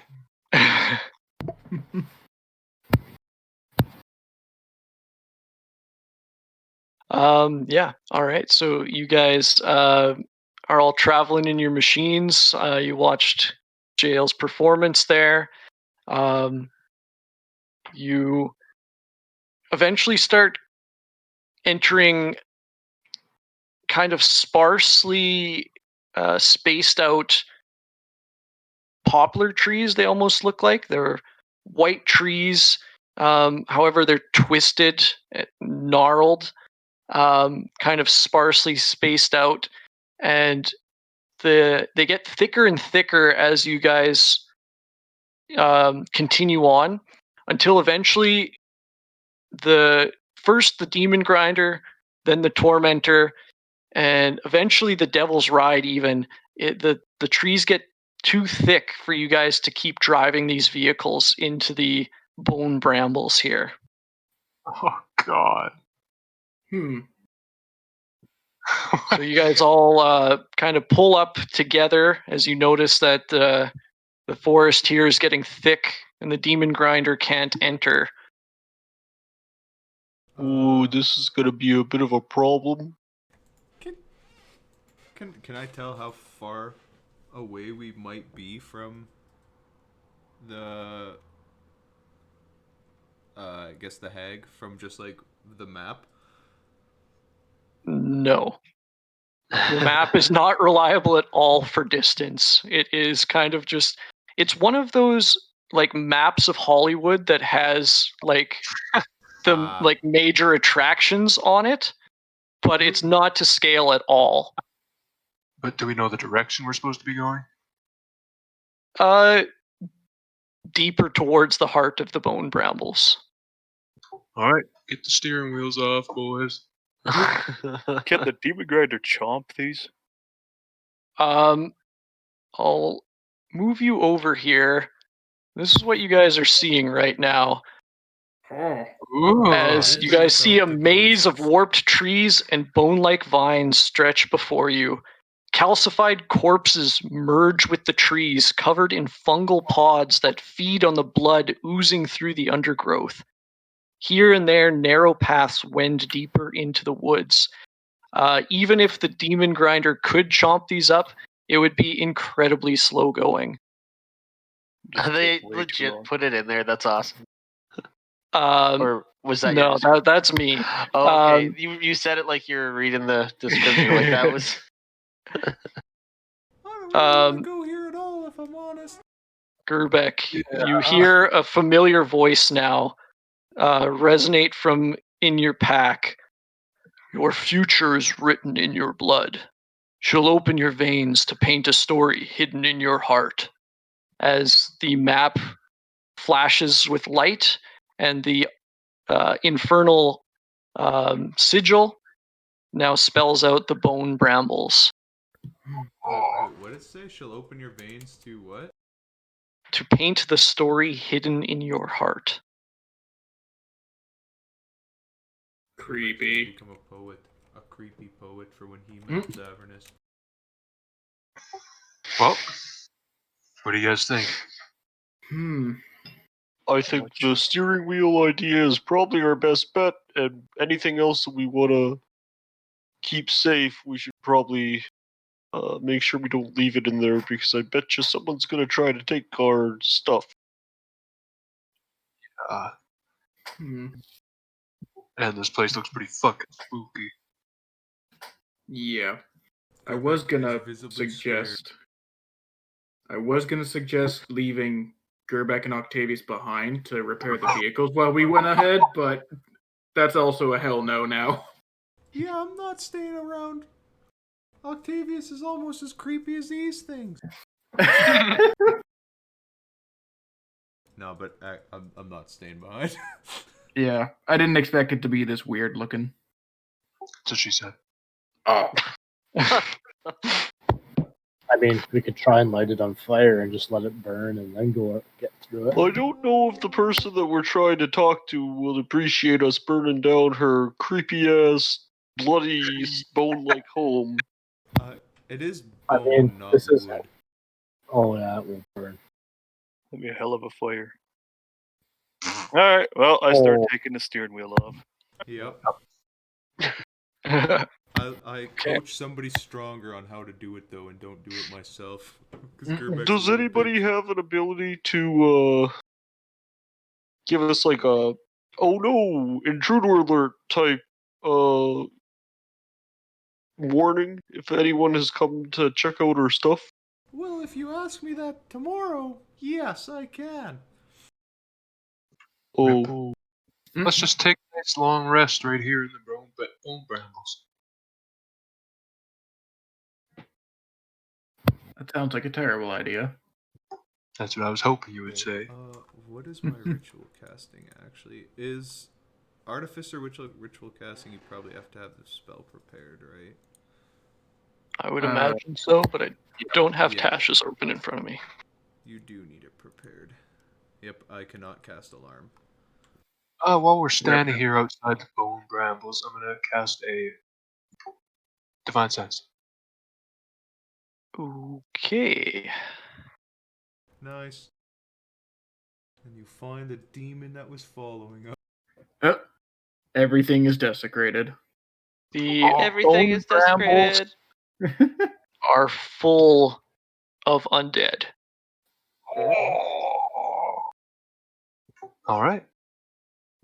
I will now cast Detect Poison and Disease. All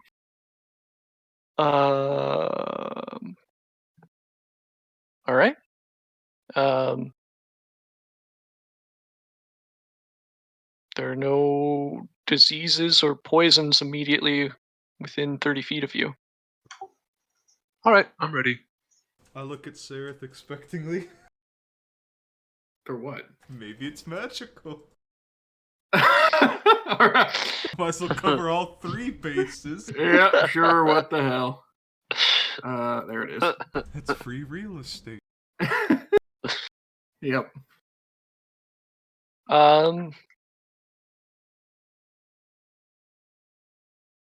The woods here faintly, very, very faintly resonate with what would be the school of magic?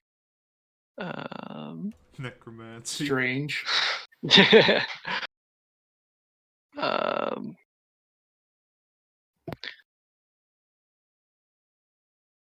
Leaning toward, it's not conjuration. It's definitely not illusion. What am I looking for here? Evocation?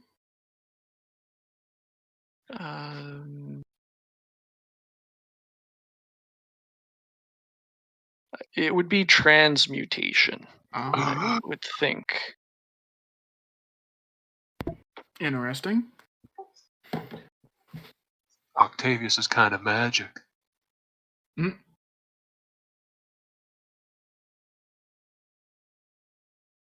Do we want to just start heading through, or someone and me and one other person could fly above it and see what we could see? That's probably smart. Can you, if you look up, like through the thick canopy, can you see the sky? Like, if you see it well enough that you could see in from above?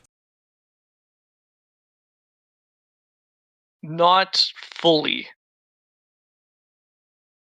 You could see the floor in places, but the canopy is pretty thick as well. Well, I think we just take the steering wheels and go, I guess, unless the map happens to show a better way through. Alright, let's go hiking through the woods, boys. We see a path. Wait, Lulu, do you maybe recognize this place and know of a path? No, but it looks really scary. I agree.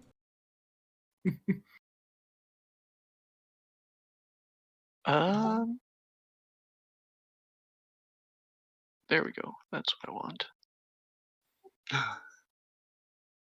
All right, so there is a path ahead of you.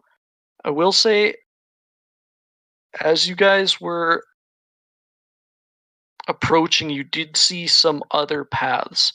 You could try to find out.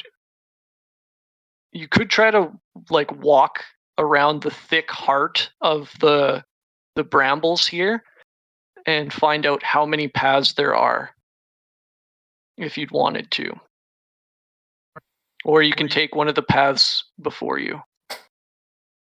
And these bodies are crystallized? Yeah, the calcified parts of the tree. Ew, so probably non-living? Doesn't seem to be that way.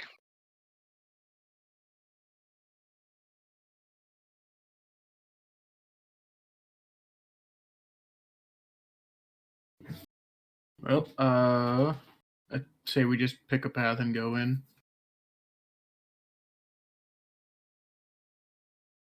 Yeah, I'm okay with that, I guess. All right. All right. Onwards. Well, as a group, I want you guys to make a survival check as you follow down the twisting path into the bone brambles. I cast guidance on Sereth. Nice. We're all making survivals? Oof. Yep.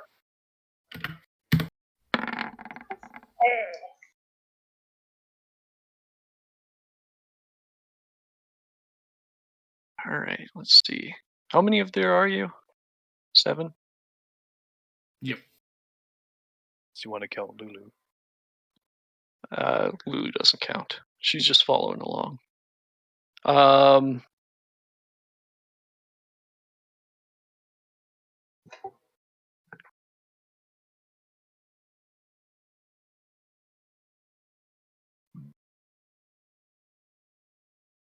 right.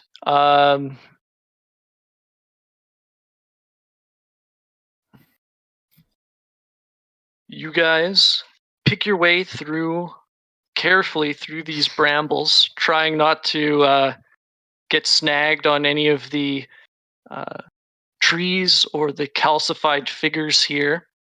And you twist your way through the turns and maze-like structure of the paths here in the brambles. And you turn a corner and come to a dead end. But in this dead end, impaled on one of the branches of the tree, is a black-skinned elf. The branch protruding from its chest.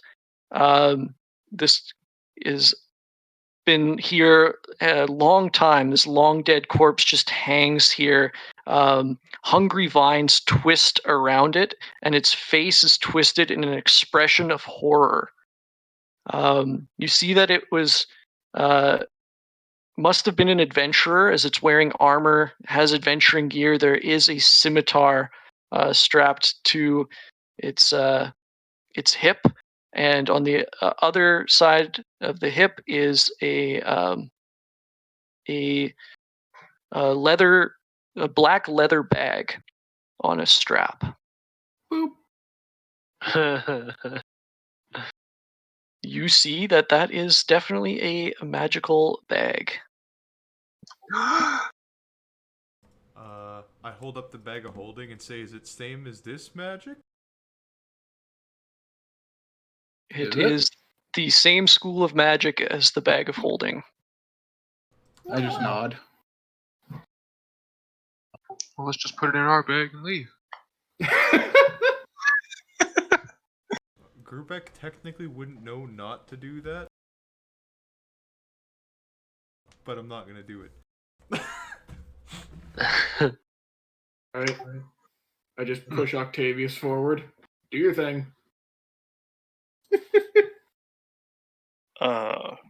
What did you make Just that? up in a tree or something? You need me to climb up there? It's not so high off the ground that you wouldn't be able to like jump and reach the waist of this I just drow. didn't want to touch it. Is it hanging in a tree? It's like a branch has impaled it like through the back, out the sternum, and is holding it up. Like its feet are like 6 feet off the ground, I guess. Okay. Can I just break that branch off then to get this thing down? I don't really want to touch that thing out, right? Yeah, you could try to break the branch. Just the strength or athletics, or what do I want to do? Yeah, roll an athletics check. Yeah, so you kind of carefully climb up and start reefing on the branch, and it snaps, and the drow body tumbles to the ground with a loud resounding thud. Parts of the branch still impaled through its chest, and you just clinging to the trunk of the tree. And you scurry back down to the ground. Alright. Well, there you guys go.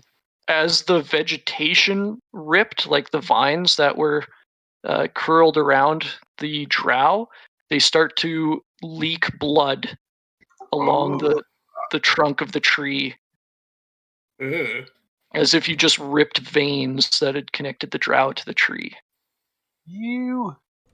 I'm gonna fill one of my flasks with that. All right. That's a bit fucked if you ask me. I didn't. Let's search the body more thoroughly now that it's down on the ground. Of what, tree blood? What would this be called? Yeah, you could just put bone bramble tree blood. Well, if we want to wait like 10 minutes, I could probably tell you what that bag is. Anything sus around here? Can I do, I guess, a perception check or anything? Yeah, More you sus could than roll usual. a perception check. I don't see shit. Yeah, It's the same as usual. Go for it. Basically just hearing in the bone brambles here, the wind passing through these trees sounds eerily like whispers and wailing. And that's all you hear. All you see is the twisted copse of trees in front of you with the calcified bodies, and it's so thick in front of you that this is a dead end. You guys are going to have to kind of backtrack and choose another path.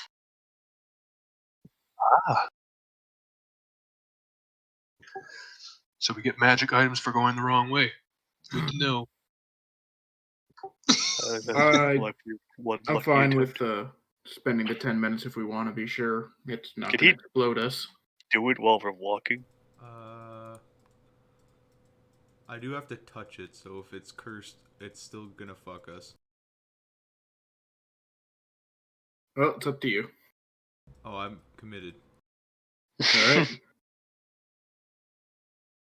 All right, so Grubek, you place your hand on the bag He goes And and molests the dead Dro's bag. and begin to cast the ritual to identify this object. You guys all settle in as Grubek performs the arcane formula and calculations necessary to devise what kind of magic item this is.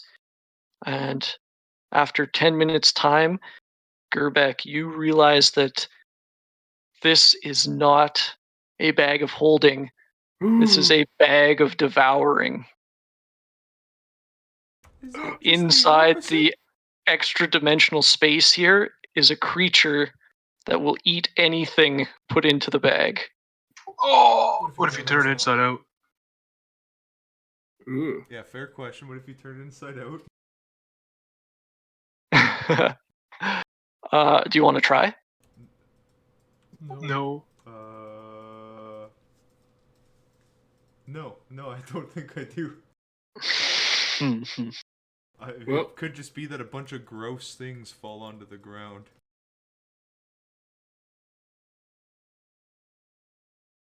Got a little weird look on your face over there, Gerbek. So this is the exact opposite of what I have. It eats everything you put into it instead of stores it safely. So we can dispose of our garbage responsibly now instead of throwing it on the ground. Exactly. Recycling bag. I don't really know what else it does beyond that. Would We Gerbeck could probably know? find a use for it, right? Just as long as we don't put anything in there by accident that we want to Yeah, I could. keep an eye out for. I'll take it if nobody wants it. Go right ahead. Yeah, it's fine with me, and then I don't have to carry it. Plus, this way we don't have Gerbeck accidentally putting anything in the wrong bag. Would Gerbeck know if putting a bag of devouring inside of a bag of holding has any negative effects? I mean, I don't Being actually know, but being schooled in the art of artifice, you would have had one of the first lessons that was drilled into you by your teachers is never combine extra dimensional spaces. all right. Don't cross the streams. Yeah, Exactly. one of the first rules is not to put this in a bag of holding, so somebody should hold it that's a bit stronger. Yeah, I already put it in my inventory.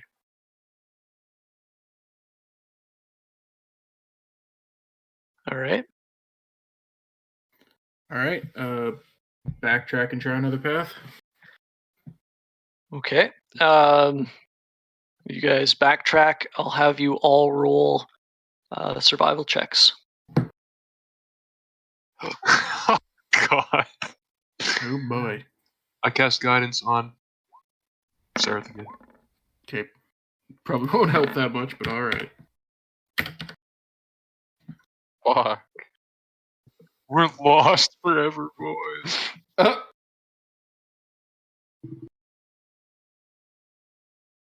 All right. All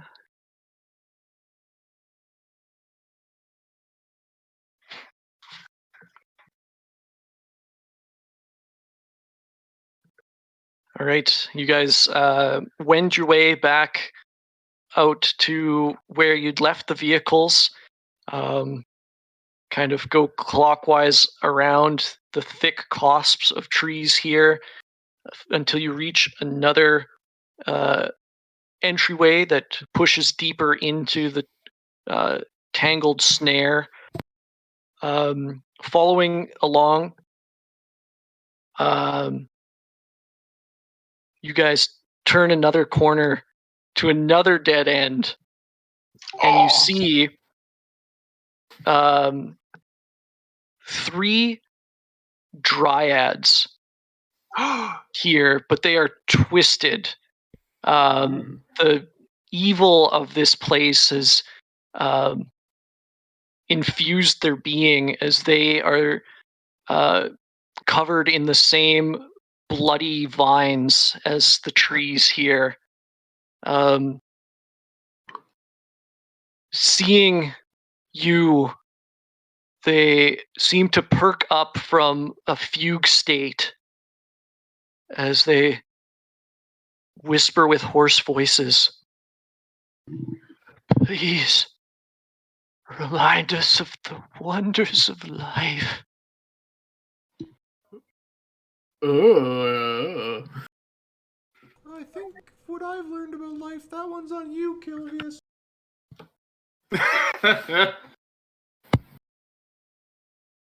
Okay.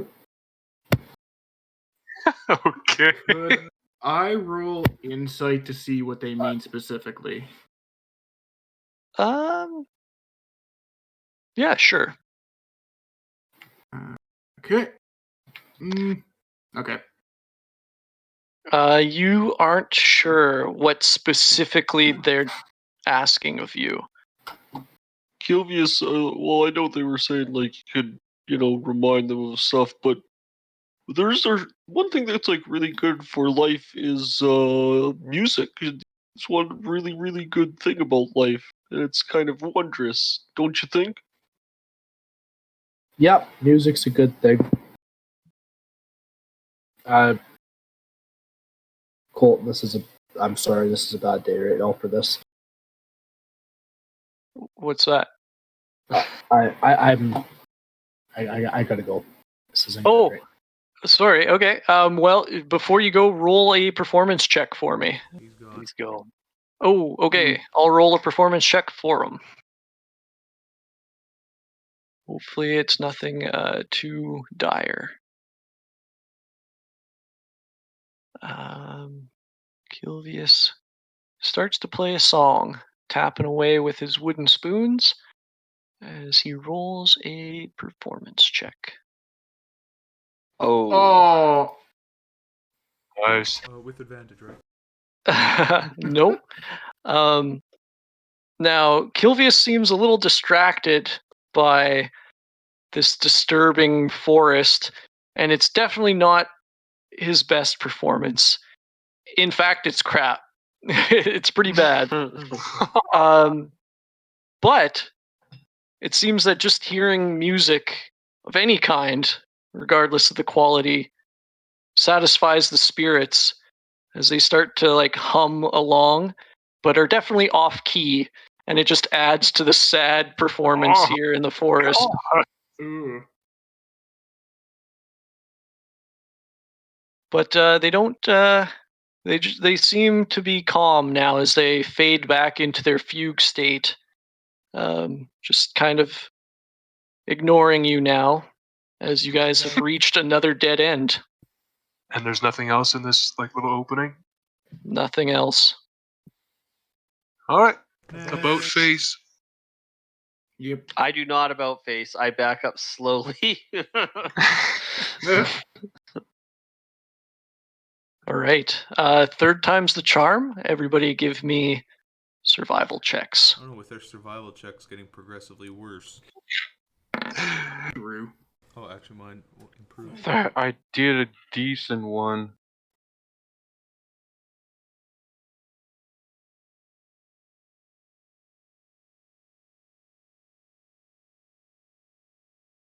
Were you guidancing anybody that time, Jail? No. All right.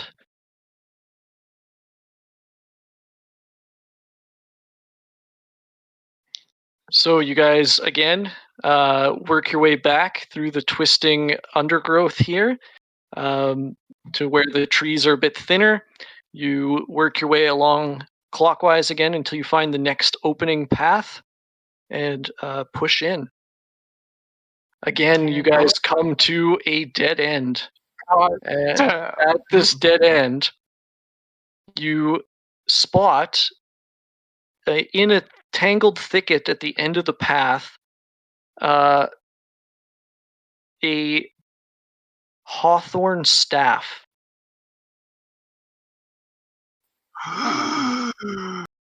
Seraph? Doing the thing.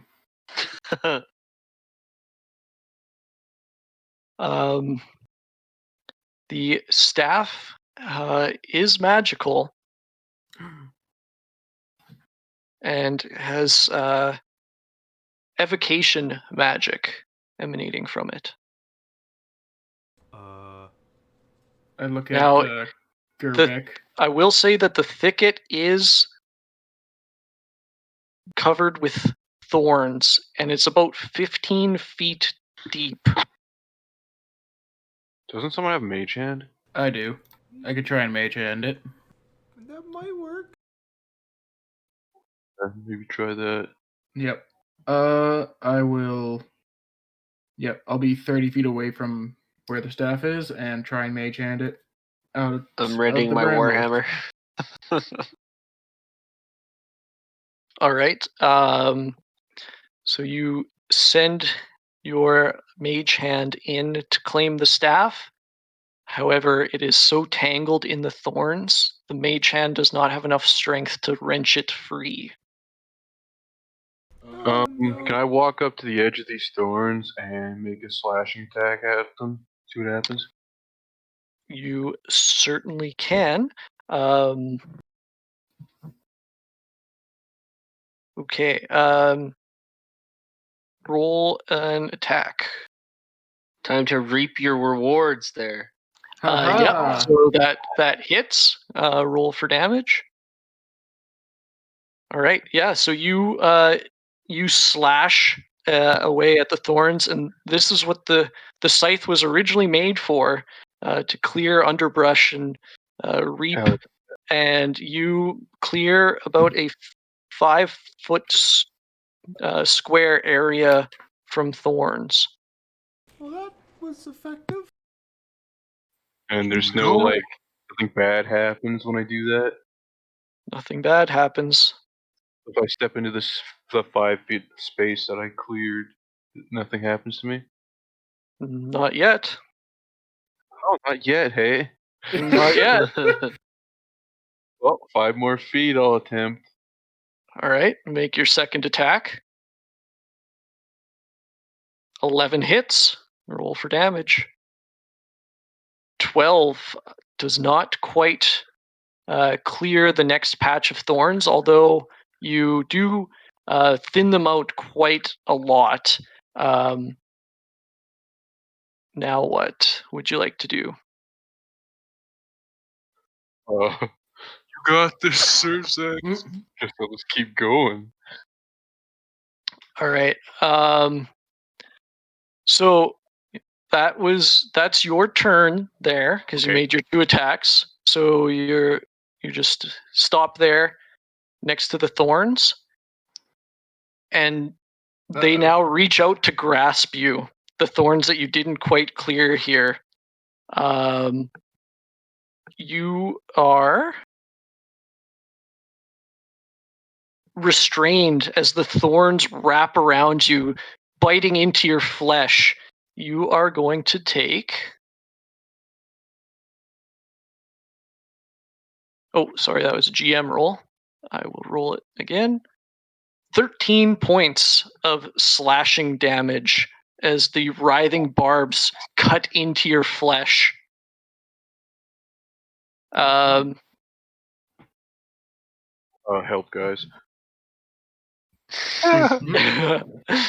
Yeah, so you are restrained. Now, I guess you guys can roll initiative here as you guys attempt to help out. Actually, you know what? Screw it. We'll just use your initiatives from the last fight because I've still got it here and I'm not dragging your tokens onto the screen. Nice. So we'll go descending. Jail, you're up. What would you like to do to help Sir Zex? I'm gonna throw my shield on my back and run over to him and slash attack the tile that he's on of brambles. Okay. Roll an attack. 10 does not hit as the thorns are now activated and writhe out of your way as you try to slash at them. Your brother dragged along with them up into the air as they continue to bite deeper into his flesh. 16 does hit. Roll for damage. All right. 2-hand in that. Yep, shield's on my back. Okay, so you do manage to clear that space of brush as your brother falls back, landing onto the ground. That doesn't do any damage or anything there, so you did manage to clear that space next to him that was grasping onto him. That's some kinky shit there. All right, so there is still 5 feet of thorns left to get through to get to the staff. Can I try thunderbolting them instead of slashing them? Yeah, you can try. Fuck. The spell card doesn't do anything. There it is. 20 hits. Roll for damage.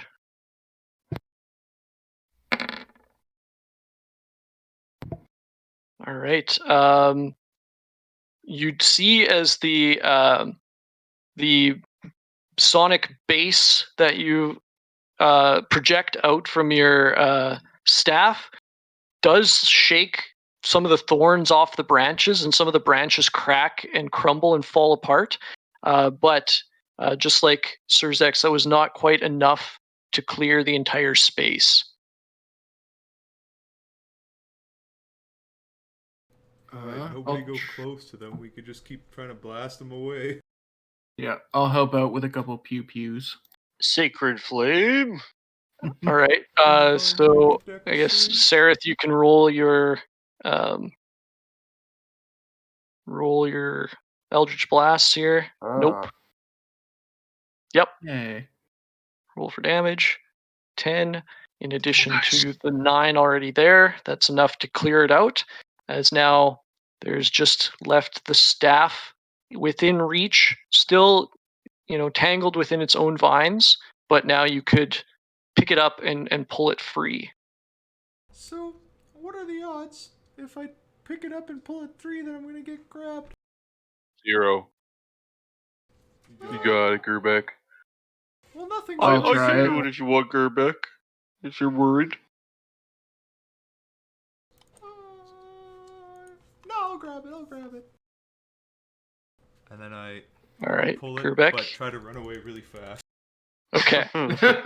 So the trigger for the vines restraining you is to end your turn within 5 feet of them. So you grasp the staff and you pull it free from the vines, and you hurry back as the staff crumbles to dust within your hands. Oh, It's rude. fake. Is Trap. it April? Because I think we're a bunch of fools. You might be right about that. Does the dust look magical? Is the No. dust magical? The dust is not magical. The Shit. magic on this staff was to cause it to crumble to dust when a creature touches it. Oh, rude. Oh, let's get the hell out of here. Yep. Is somebody like filming us for a YouTube prank channel right now? You just got Ruthed. I'm expecting a red cap to come out laughing. He's the Yeah. cameraman Fucking and the Big laugh Doug. track all in one. Red cap that looks like fucking Ashton Kutcher. All right, so realizing that you guys have been played for fools, you backtrack and choose another path. I want you guys to all roll another survival check. Guidance on Surge X. Oh. Alright, I'm going to use Dark One's own luck on this. Uh, 15. Okay. 29. Oh my god.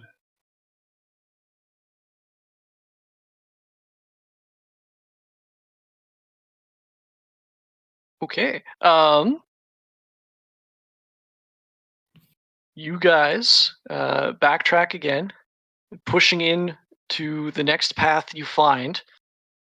You wind through the brambles and you push further and deeper into the heart of this forest than you have before. As you guys turn another corner, you see a cave-like hovel appears to be right at the center of this maze. Hundreds of bones and body parts hang by twine from the entrance, and the ceiling is strung with garlands made of bloody entrails, and the air buzzes with flies here. We should not have come here.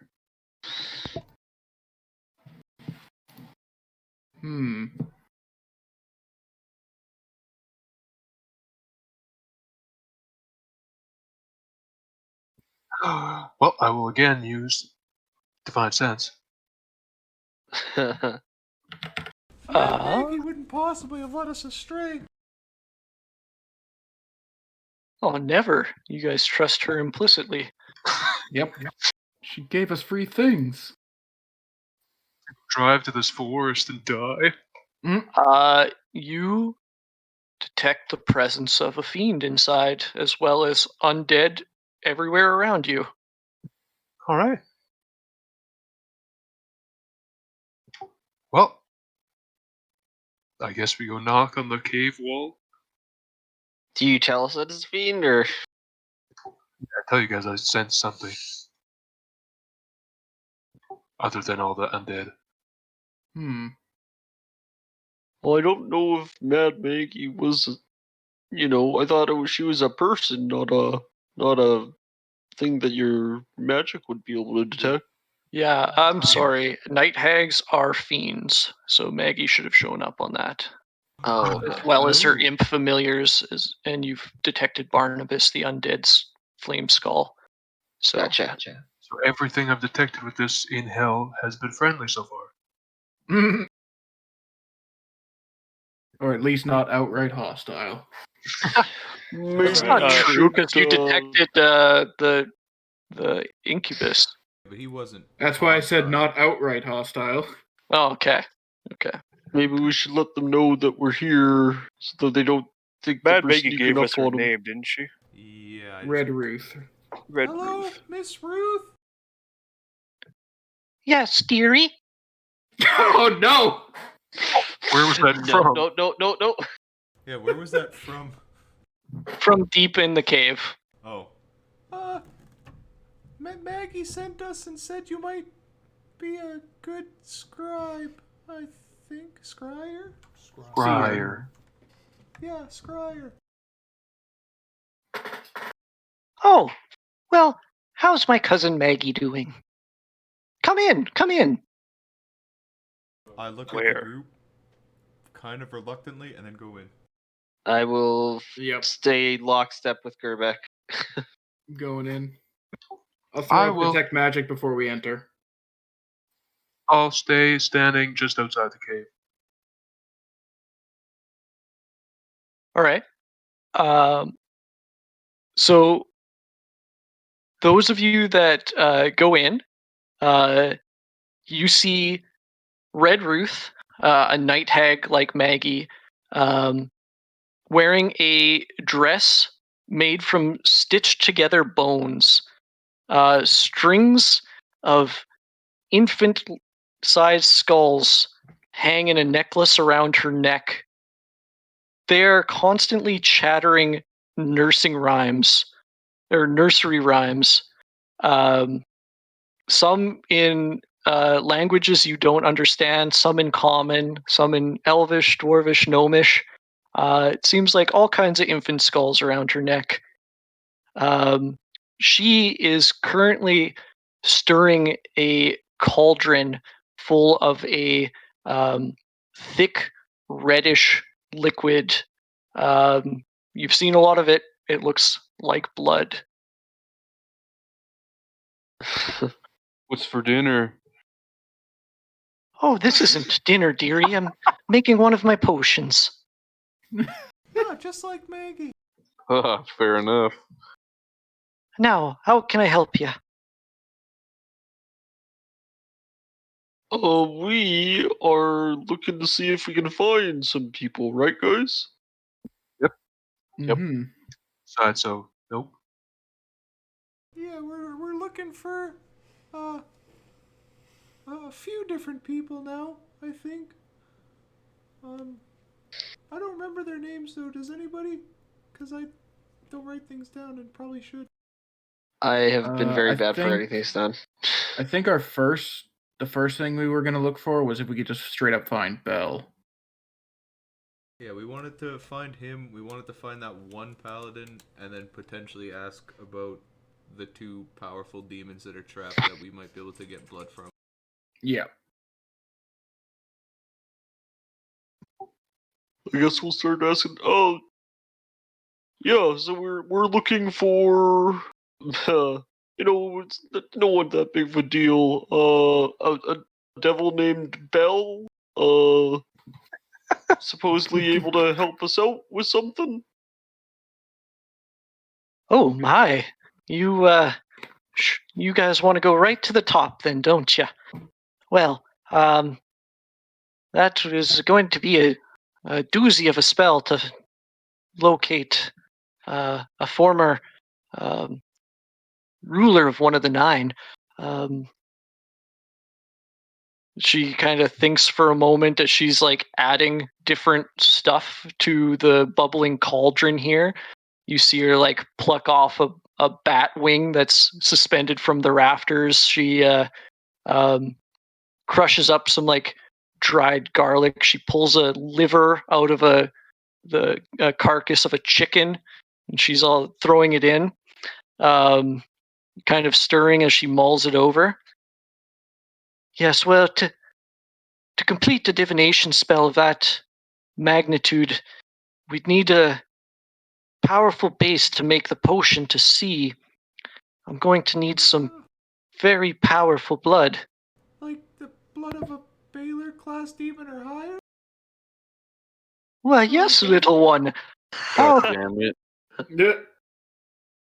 why do you need my help if you know that? Because you're not the first person we asked. Oh, There was a wizard I'm a little along the hurt. way. The only reason We you were weren't on our the way to first see person you is we're on the first. way here, and we stopped. It was just on the route down this way. And he was kind of a jerk, to be honest with you. Yeah, this is a really big place. It took a while to find this place. We happened to stumble across the other one first. Well, that grump Mordenkainen, and he knows what he's doing, but I gotta say, I'm the better seer. Now, I can't help you, but he's right. You do need the blood of a Baelor to cast a spell that strong. What about trying to find maybe not something as strong as Bell? What about one of his followers? There's a paladin that. Are we looking for the one that, decided not to? Yeah, the one that took death instead. Right. What were their names? Harriman and something? Harriman and Atlanteus. As you guys utter those names, Ruth kind of flinches and like ducks and looks around. She's like, "Oh dearie, no. You shouldn't utter those names. They're under the Archduchess's protection. I could find them, but it's likewise a very steep cost." Well, the other All two right, good to options know. we have are demon or devils named Shumrath and Ublux, but I'm guessing we're gonna need more blood of slightly weaker demons, but still strong ones to find them, which we also don't have. Well, actually, I would be able to find them, but I need something in exchange first.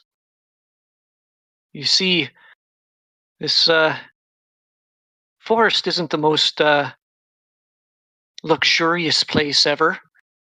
I haven't been pampered in a wee few centuries, and I'd sure like a spa day at the Wandering Emporium. We were told to watch out for that, and that, you can really get a bad deal from it if you went and dealt with the Emporium. There's a lot of bad stuff out here before we came down to hell, and that was one of the very few things they actually warned us about. Didn't she say not to make deals with fools, but we could make a deal with the Wandering Emporium guy? He Yeah. said to be careful around the Wandering Emporium guy. She said, "Don't be in debt to the Wandering Emporium specifically." So, as long as we can pay for what they have, I'm guessing it's not that big of an issue, but I could be wrong. Well, I'm not in there, so. I mean, we could... Where could we find the Wandering Emporium if that's what you're looking for? Well, that I can easily scry. And she picks up a living chicken that's in a cage in the corner, and she picks it up by the neck and just ruthlessly stabs a sharp knife into its chest, rips down, and its innards just like fall out on her table. Oh, you see here by the guts, I can tell that it's going to be, and she brings you guys over to the map of Avernus. Yeah, Gerbeck, as soon as she said she could scry, would have been pulling out his map. And she tells you that the Wandering Emporium is currently just over here, just by the bridge. Huh. That's not bad.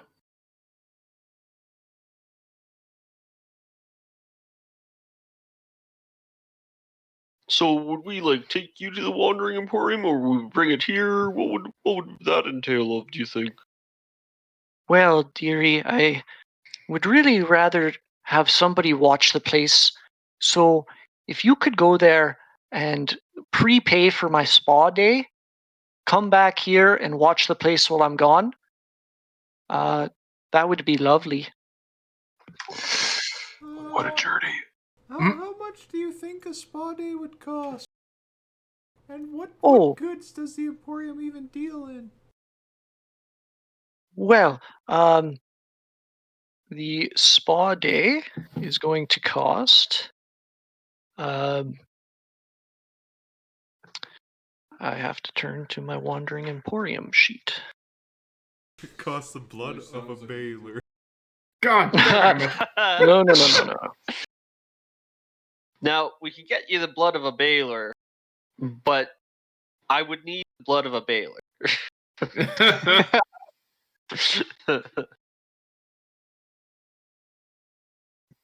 I feel like if you were friends with a Baylor in hell, you could just make infinite soul coin.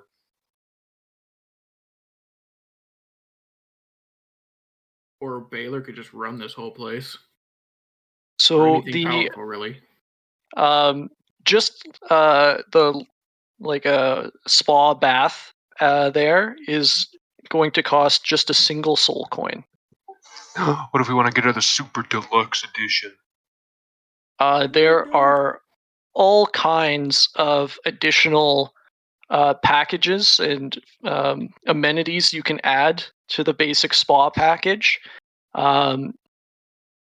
So you can get massage therapy, skincare, haircuts, shaves. You can get they do everything there. Spoiler Just alert, don't- the skincare is just more blood. We should try to get her the top of the line when we get there. Just for fun, of course. Looking around here, does she have any like books or anything like information based around? Or is it just a bunch of gruesome, gory stuff?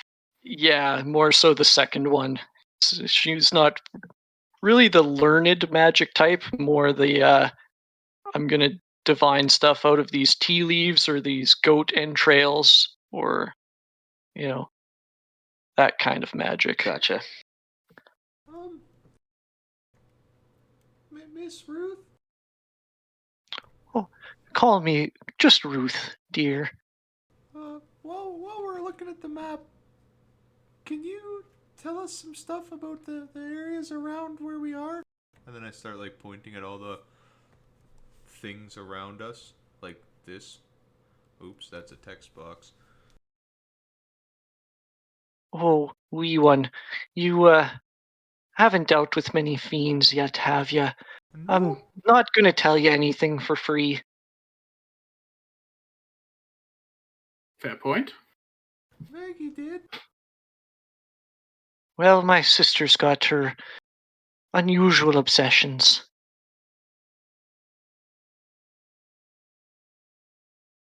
Alright.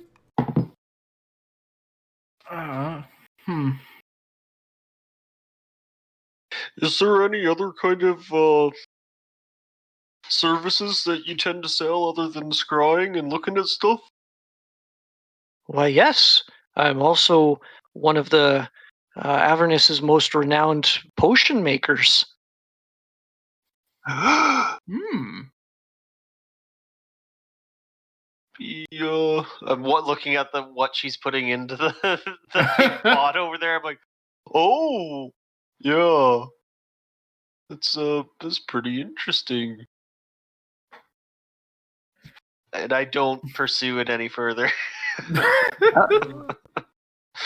Do you happen ever to leave Avernus? No, I haven't been away in millennia. I was gonna offer to pay in platinum coins, but I guess don't probably aren't No, gonna be dearie. much use to Here you. it's a soul coin. I will sell a common or uncommon potion for 1, and a rare potion for 2. I have 0. We haven't gotten many of those yet. They're kind of all powering our things, our vehicles. Speaking of which, I guess you just kind of were thinking about the spa day. Is there anything that we could find for you and drop off, and maybe you might want to pay us a little bit? Because we're trying to figure out how to make a little bit of money out here, because we kind of need it to get around and stuff.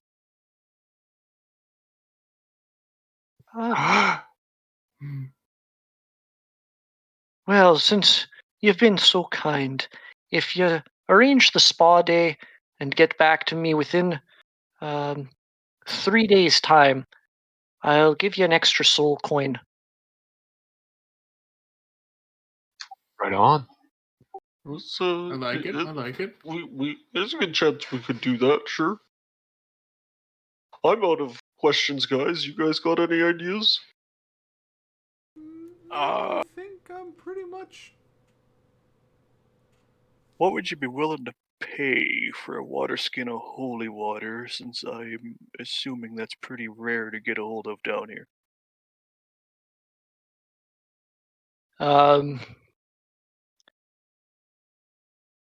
Yes, you're right. That is quite rare. I could make some very powerful potions with that. How much do you got? I have a flask that I could part with. Or I guess a water skin is what we filled. Well, I could give you 2 soul coins for the flask, or for the skin. Ooh. Ooh. I will take that deal then. Make sure you're not over encumbered with soul coins too, Logan. I only have one right now. It's based on what, your con? Yeah, you're con. Okay. I'll have to slap one in the bag of holding. I open the bag of holding.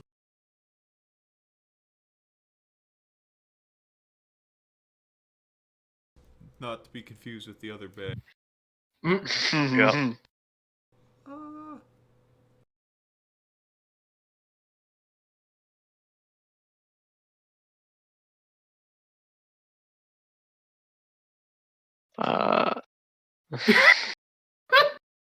All right, so Kilvius is also going to take her up on the deal and sell a skin of holy water for 2 soul coins as well.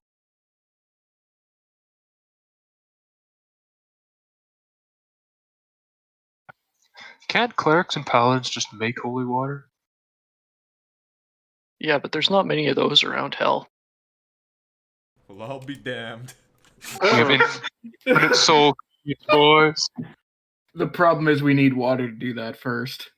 Yeah, But we're we also basically have stuck. a cleric. Yeah, but our problem is the water. Yeah, but the cleric can make water. Oh, right. Yeah, he does have create water. Does Well, it? I guess. Actually, I don't remember if it does. Oh yeah, we have a barrel for that exact reason. Yep. Yes, I can create water. We found the infinite I money do not cheat. have it prepared right now, but Well, you found the as many soul coins as Red Ruth possesses cheat. Fair point. Not everybody's going to want to buy holy water down here. Yeah, the main reason she wants it is potion making. Alright. Is there any specific treatment she wants while we're at the Emporium, or is it just whatever we can get her? No, dear, just the bath. And she gives you a 5th soul coin. Here you go. You can prepay for me. I will just add that to the bag of holding. Yeah, Where do you I fucking shove it in the go? bag of holding as quick as I can as soon as the existential dread starts overtaking me. And remember, that's 1 more if you get back here in 3 days, and then watch the place while I'm gone. Sounds good to me. We should What's totally watching plan. the place entail? Sitting here until she gets back, I guess. I mean, just to keep it from getting robbed, or do we gotta worry about entangling vines it again? I'll have to give Gerbeck one of my 2 coins because I only have a +1 con. Okay. And I've got a question for you.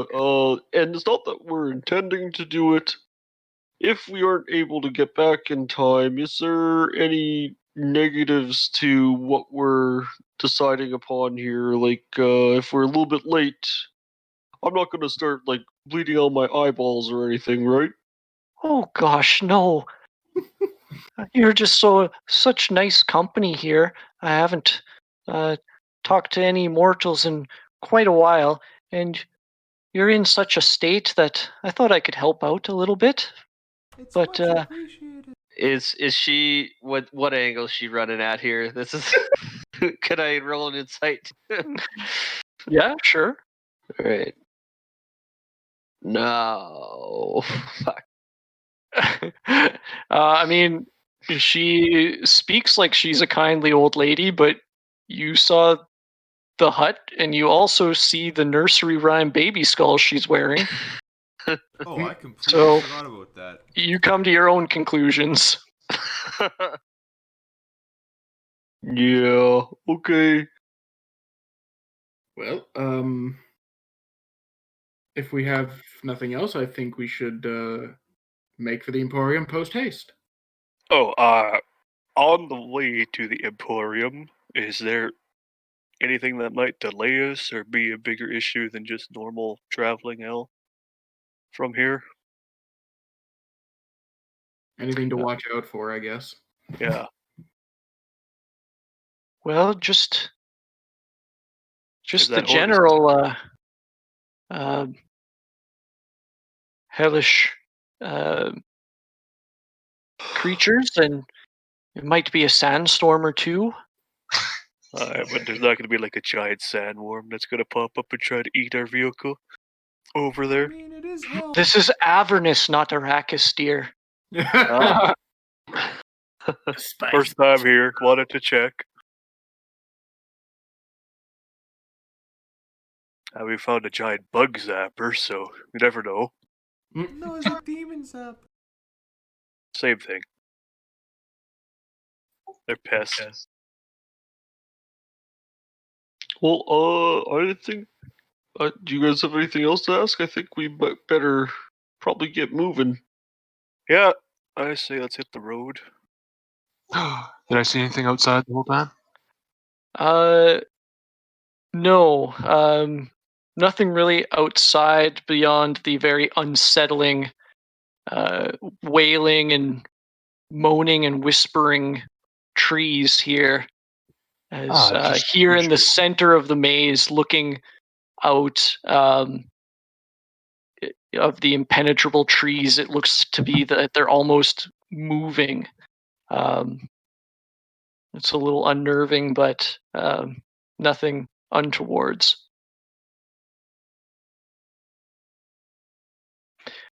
And you're sure you don't want a potion for the road? If it's on the house, what do you got? Oh no, it's not on the house, dear. But the coins that we just exchanged, I can whip up something for you. What do you got? What's So- special? She's any common or uncommon potion can be, bought for 1 soul coin, or any rare potion for 2. Hmm. Now We might all have to. go We get could a we could potion. take a look and then maybe come back and. Oh, certainly. I'll be here, Yeah, toiling away. most of us. Yeah, think I running the bet take a look potions at it. frequently Maybe enough. the DM's guide. A little bit meta there.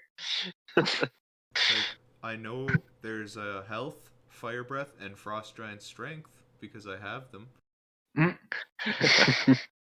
Yeah, so we can do that some other time when you're back here with Ruth. But just know that pretty much any potion can be obtained from Red Ruth here. I should get her to make a filter of love that Kilvius can spike Sarah's drink with. You son of a bitch. Don't give them ideas. Slap on the ass. Can she also make oils? Just potions. Okay. No essential oils for you. Potions are magic items. That's why I couldn't find.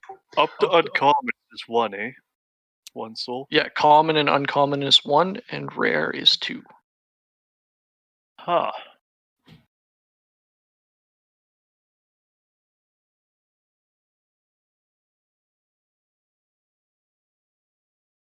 All right. Well, we can figure that out later. Yeah.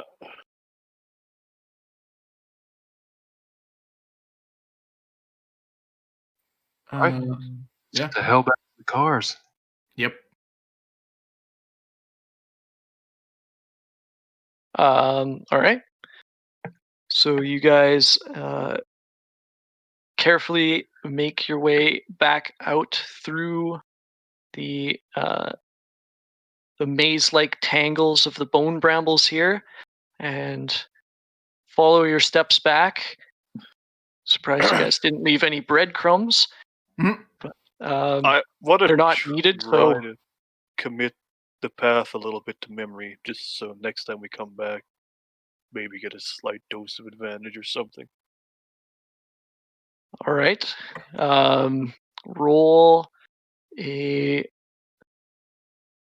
Do you have any kind of tools that would help with this, like a navigator's tools or map So I thing just got tools? tinker tools. Wait, I might have some. All right. Otherwise, I I'm just didn't gonna have say roll. I guess history. Uh-oh. Flat in check. I already forgot where I'm going.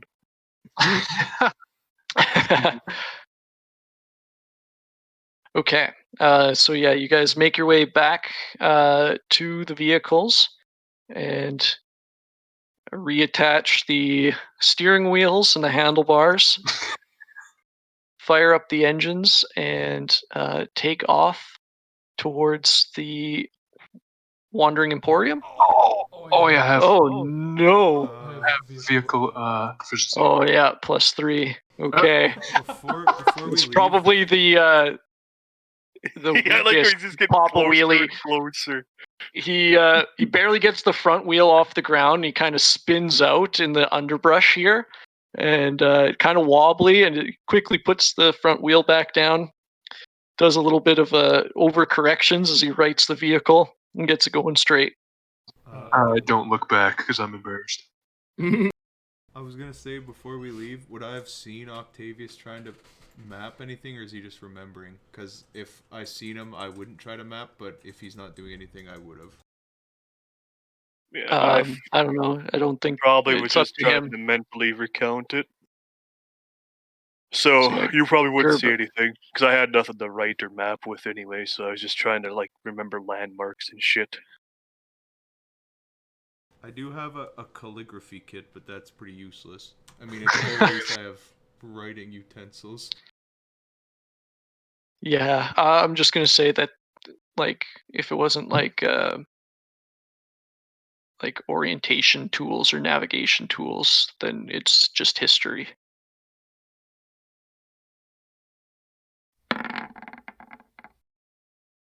All right. Yeah, I mean, Gerbeck's spent all of his youth memorizing stuff, so a few twists and turns shouldn't be too bad here. Nice. All right. As you guys set off for the Emporium, Jail, I want you to roll 2d4. I don't know what these are for, but I have a feeling it's going to go really badly. Only one way to find out. Yeah. Oh, there it is. All right. And with that, we're going to call it for tonight. Oh, son of a bitch! Drive right off a cliff. Well, it might actually, guys, just how long it takes for you to get there, right? So if it's low, maybe it just means we have a super fast trip. Pretty I wishful can't thinking. believe it's good. Or it takes us 14 days to get there. It takes us more than 3 days to drive there. I As guess we'll find out as we next were like time. driving out, I would at one point kind of lean over to Surzex and like, or not Surzex, or Surzex, or anyone who's close. By the way, don't mention to Gerbeck that we may have just made a deal of some sort. Okay. Wasn't a deal.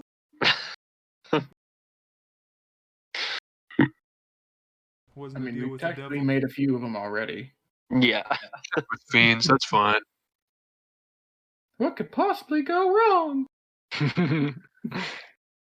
And what's All right. important is that we didn't sell our souls for the deal. True. That You're we selling know of. your services, your labor. Yeah. Mhm. That's not a deal. This is an employment contract. Which is a type of deal. Which you can argue is a deal, but then you basically can't do anything in Avernus, so... Yep. We live in a society. Mhm. All right. So, I mean, didn't get up to much this session, but we can vote for inspiration. What do you guys think? I'm giving mine to Krush for failing the charisma save, and something has changed, maybe. I don't know. Oh, yeah. I'm gonna I'm give giving mine mine- to Sarah for waking me up. Mine to Sarah for casting fly. Nice. I'd to give Octavius mine for to sleeping through Surzex combat. for this, committing to the brambles.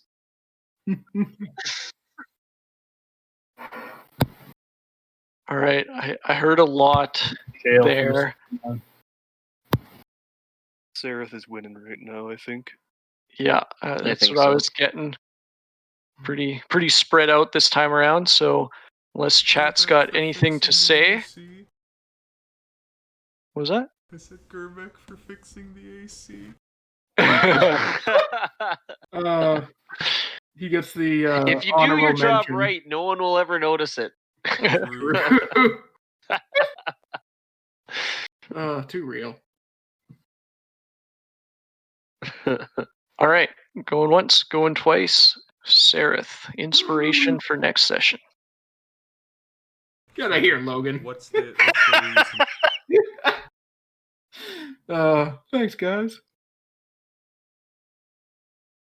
All right, and tune in on Sunday when we will be starting a campaign ran by Jordan, who plays Kilvius here, as we are investigating a mysterious plague.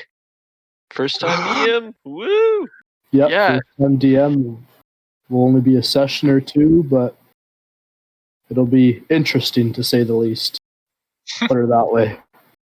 Yeah, so for the near future here, ongoing, we'll be having our Sunday session be a rotating spot of people DMing, most for the first time here, so you can tune into those and learn along with us as we go through. And then we'll be having our regular Avernus adventure here on Monday nights as well.